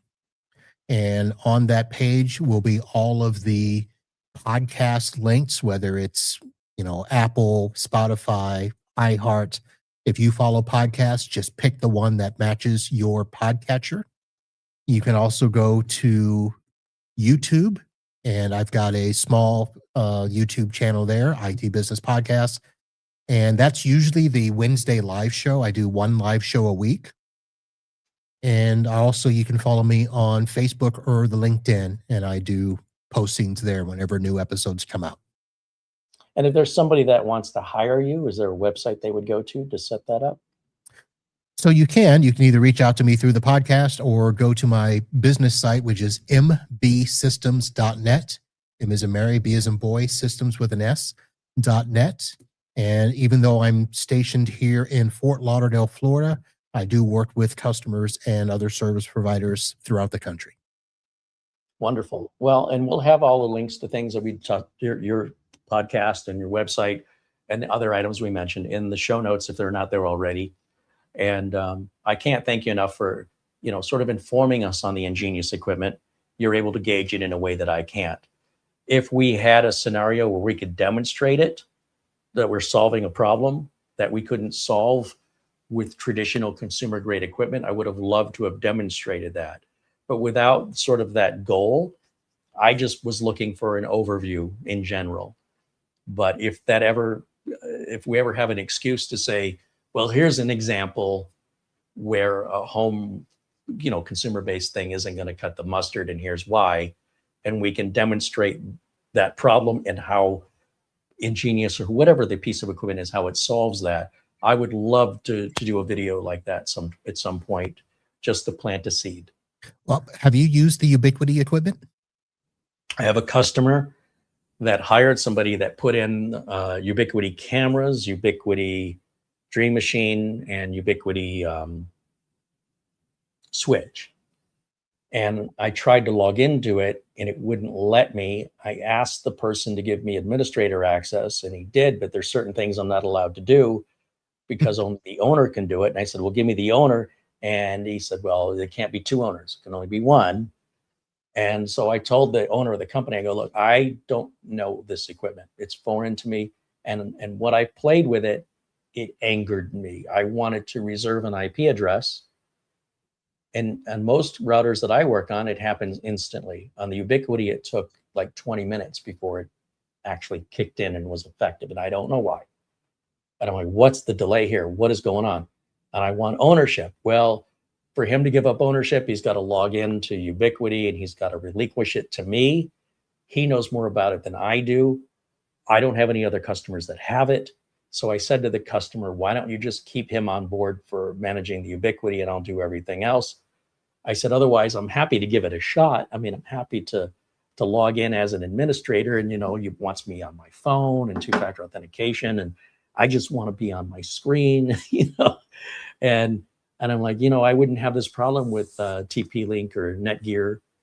And it's just, I'm angry about it. And the customer's like, we want you to do it. And I said, yeah, but it doesn't work like other routers. It's like a vendor lock system. And he goes, well, what would you do different? I go, well, I'd replace everything. I'd replace it with regular consumer equipment. He goes, well, why don't you do that? I go, because you probably spent $25,000 on this stuff. I'd have to tear it all out. He goes, you can't use the camera? Nope. You wouldn't use the DVR? Nope. No, I would put a Synology in there. I would put regular, much cheaper cameras. You're not that big of a company. Whoever sold this on you really sold you so much more than you really needed. And it's so complex. It's not the kind of stuff I work on, but I'll try. Long story short now, apparently, I've never been transferred ownership. I'm still an admin. And the last time I logged into it was about 2 years ago, but I still get emails. This app just updated on, this one's waiting to install. It just installed at 2 o'clock in the morning. I'm getting all the feeds from the Ubiquiti. Yeah. I don't know what else to do now. So I think I'll probably look at that because Ubiquiti is something I just got into myself over the last 2 years. There's a lot of things I love about it, a lot of things I don't love about it, and a lot of them are similar to what you're saying. There can only be one owner. You can't just hit a reset switch in the back. That ain't going to work. No, because once you set up the Ubiquiti account, the devices tied to that account. And that's where I threw my hat in and I go, that's where Ubiquiti made the jump into being in the same space as the MSP area, where everything is locked by an account. Same with Datto and Kaseya, and I don't know if you know all these names, but I know them, but I've never used them. But all of these products are tied to an account. You can't just, flip it over. I mean, Datto, the backup products, even, you have to physically sign paperwork to transfer ownership with Datto products. So, I mean, I understand the security requirement and where that would be reasonable. For larger enterprise companies, for enterprise level companies. When you have an IT department, right? When you have one guy, you don't want to give one guy that much control. What if he gets hit by a bus? Now what are we going to do? Yeah. And I'm sure there's a way to do it, but I don't even want to go down that road. Yeah, because the equipment I use, I just get my little paper clip and stick it in the reset hole and we just reset it. It's no big deal. Yeah. So I do have some control. I could log into that Ubiquiti right now. EnGenius EnGenius might work for you in that scenario because EnGenius has that. It's not tied to an account. You can set up other admins and you can do outside of the cameras, because there's no camera ecosystem in EnGenius yet, but switches, gateways, access points, you can log into an EnGenius ecosystem and do that. Ubiquiti is just, they want to take over that mid-range integrators market where they can compete against the camera folks. They're going to compete against the alarm folks. They're going to get into door access. And basically they're going to want to be, if you've got a mid-sized business, 50 to 500 people, you want to have an office that is a Ubiquiti office. From the time you get to the front door, put your card up to the door reader. It'd make it would be so much easier to maintain that at that scale. At my scale, we don't even use a smart switch, right? Everything's just let it be. They don't even have 2.5 gig. Everything's on 1 gig. And, if we want to go to 2.5 gig, they got to replace the NAS. They got to replace the switch. We got to, any older computers will have to have upgrades on the network. We're looking at thousands of dollars, and it ultimately may make a difference of 1 second in their data transfers because there's not that many people using it at the same time. So then when you add this Ubiquiti equipment and all these Ubiquiti cameras, and not to mention Ubiquiti Wi-Fi points that they show you their coverage, the building's not that big. So you have a dead spot, put a mesh network in, you're done. Holy cow. Why did you spend so much money? Somebody really had him convinced that he needed this overkill. They ran networking for 10 gig. Why did you do that? Yeah. They're still running 1. You're not future-proofing. I think if you're future-proofing, you're going to go wireless. Listen, I can tell you a lot of it just has to do with once you get into the ecosystem, the hammer analogy. I've got this hammer and it'll work for every network. And that's what you do. It does the job, but they could have done the job so much easier, so much cheaper. And I was their guy. Like, why did you go around me? Well, I think this is a situation. Once again, the kids get involved. And the kids online, and he's reading about how good this is. Everything's got to be Noctua and NEC 4K monitors. If it ain't the best, the kid says it's not good enough. And the kid's got no real life experience. He's in his early 20s and he's overconfident, I think, trying to prove his worthiness, and he's trying too hard. Just take it to step back a little bit, kid. The people and the other employees, they said, you got to fire your kid. He's driving us crazy. Well, and that's the thing, is the kid's neck on the line if something goes wrong. So the kid, here's where the status is. The kid went to college to be a lawyer like his dad, and his friend that he went to college with is the one he convinced his dad to hire to put in the Ubiquiti system. They called me and said, hey, we got this other guy that wants to put Wi-Fi into their building expansion. Is that okay? Yeah, knock yourself out. Then I get calls, our printers don't work anymore. I go to see what's going on. This kid's done and never contacted me, never asked me a question about the network. Changed the IP range for God knows what reason. had no consideration that some of the hard-coded, big Xerox copy machines were hard-coded. So they stopped working. The NAS stopped working. And I couldn't log into the Ubiquiti to change. All he had to do was put the IP range back, and the router I had in place, he removed it. Nobody said that's what he was going to do. He didn't call me and ask me for any guidance, and they left me to fix everything he broke. So that's why you got to say no up front from now on. Anytime somebody, even if it's something you don't do. Well, I want to help. I'm a helper. I'm a helper. You got to be like, you just got to be like, I'm going to do it and I'm going to complain about it. It's like the guy with the paper towels. but now the kid is such a pain in the ass that the dad has physically locked him out of the building. He's not allowed in the building anymore. The dad calls me and says, is it possible that the network that my son's friend put in is spying on us? Probably not, but well, I talked to the kid, and the kid goes, well, my dad's not letting me do to the office what I want to do to it. It's going to be mine soon. It's just a matter of time, and it's going to be mine. Can you imagine? You're thinking of your father. As soon as he dies, all this is mine, and he won't be in my way anymore, when the kid never earned any of it. That's rich people for you, right? That makes me never want to be rich, if that's true. Entitled people. Yeah, it's so frustrating. And he's a nice kid. He's just trying too hard. He's trying to prove how smart he is. And it's just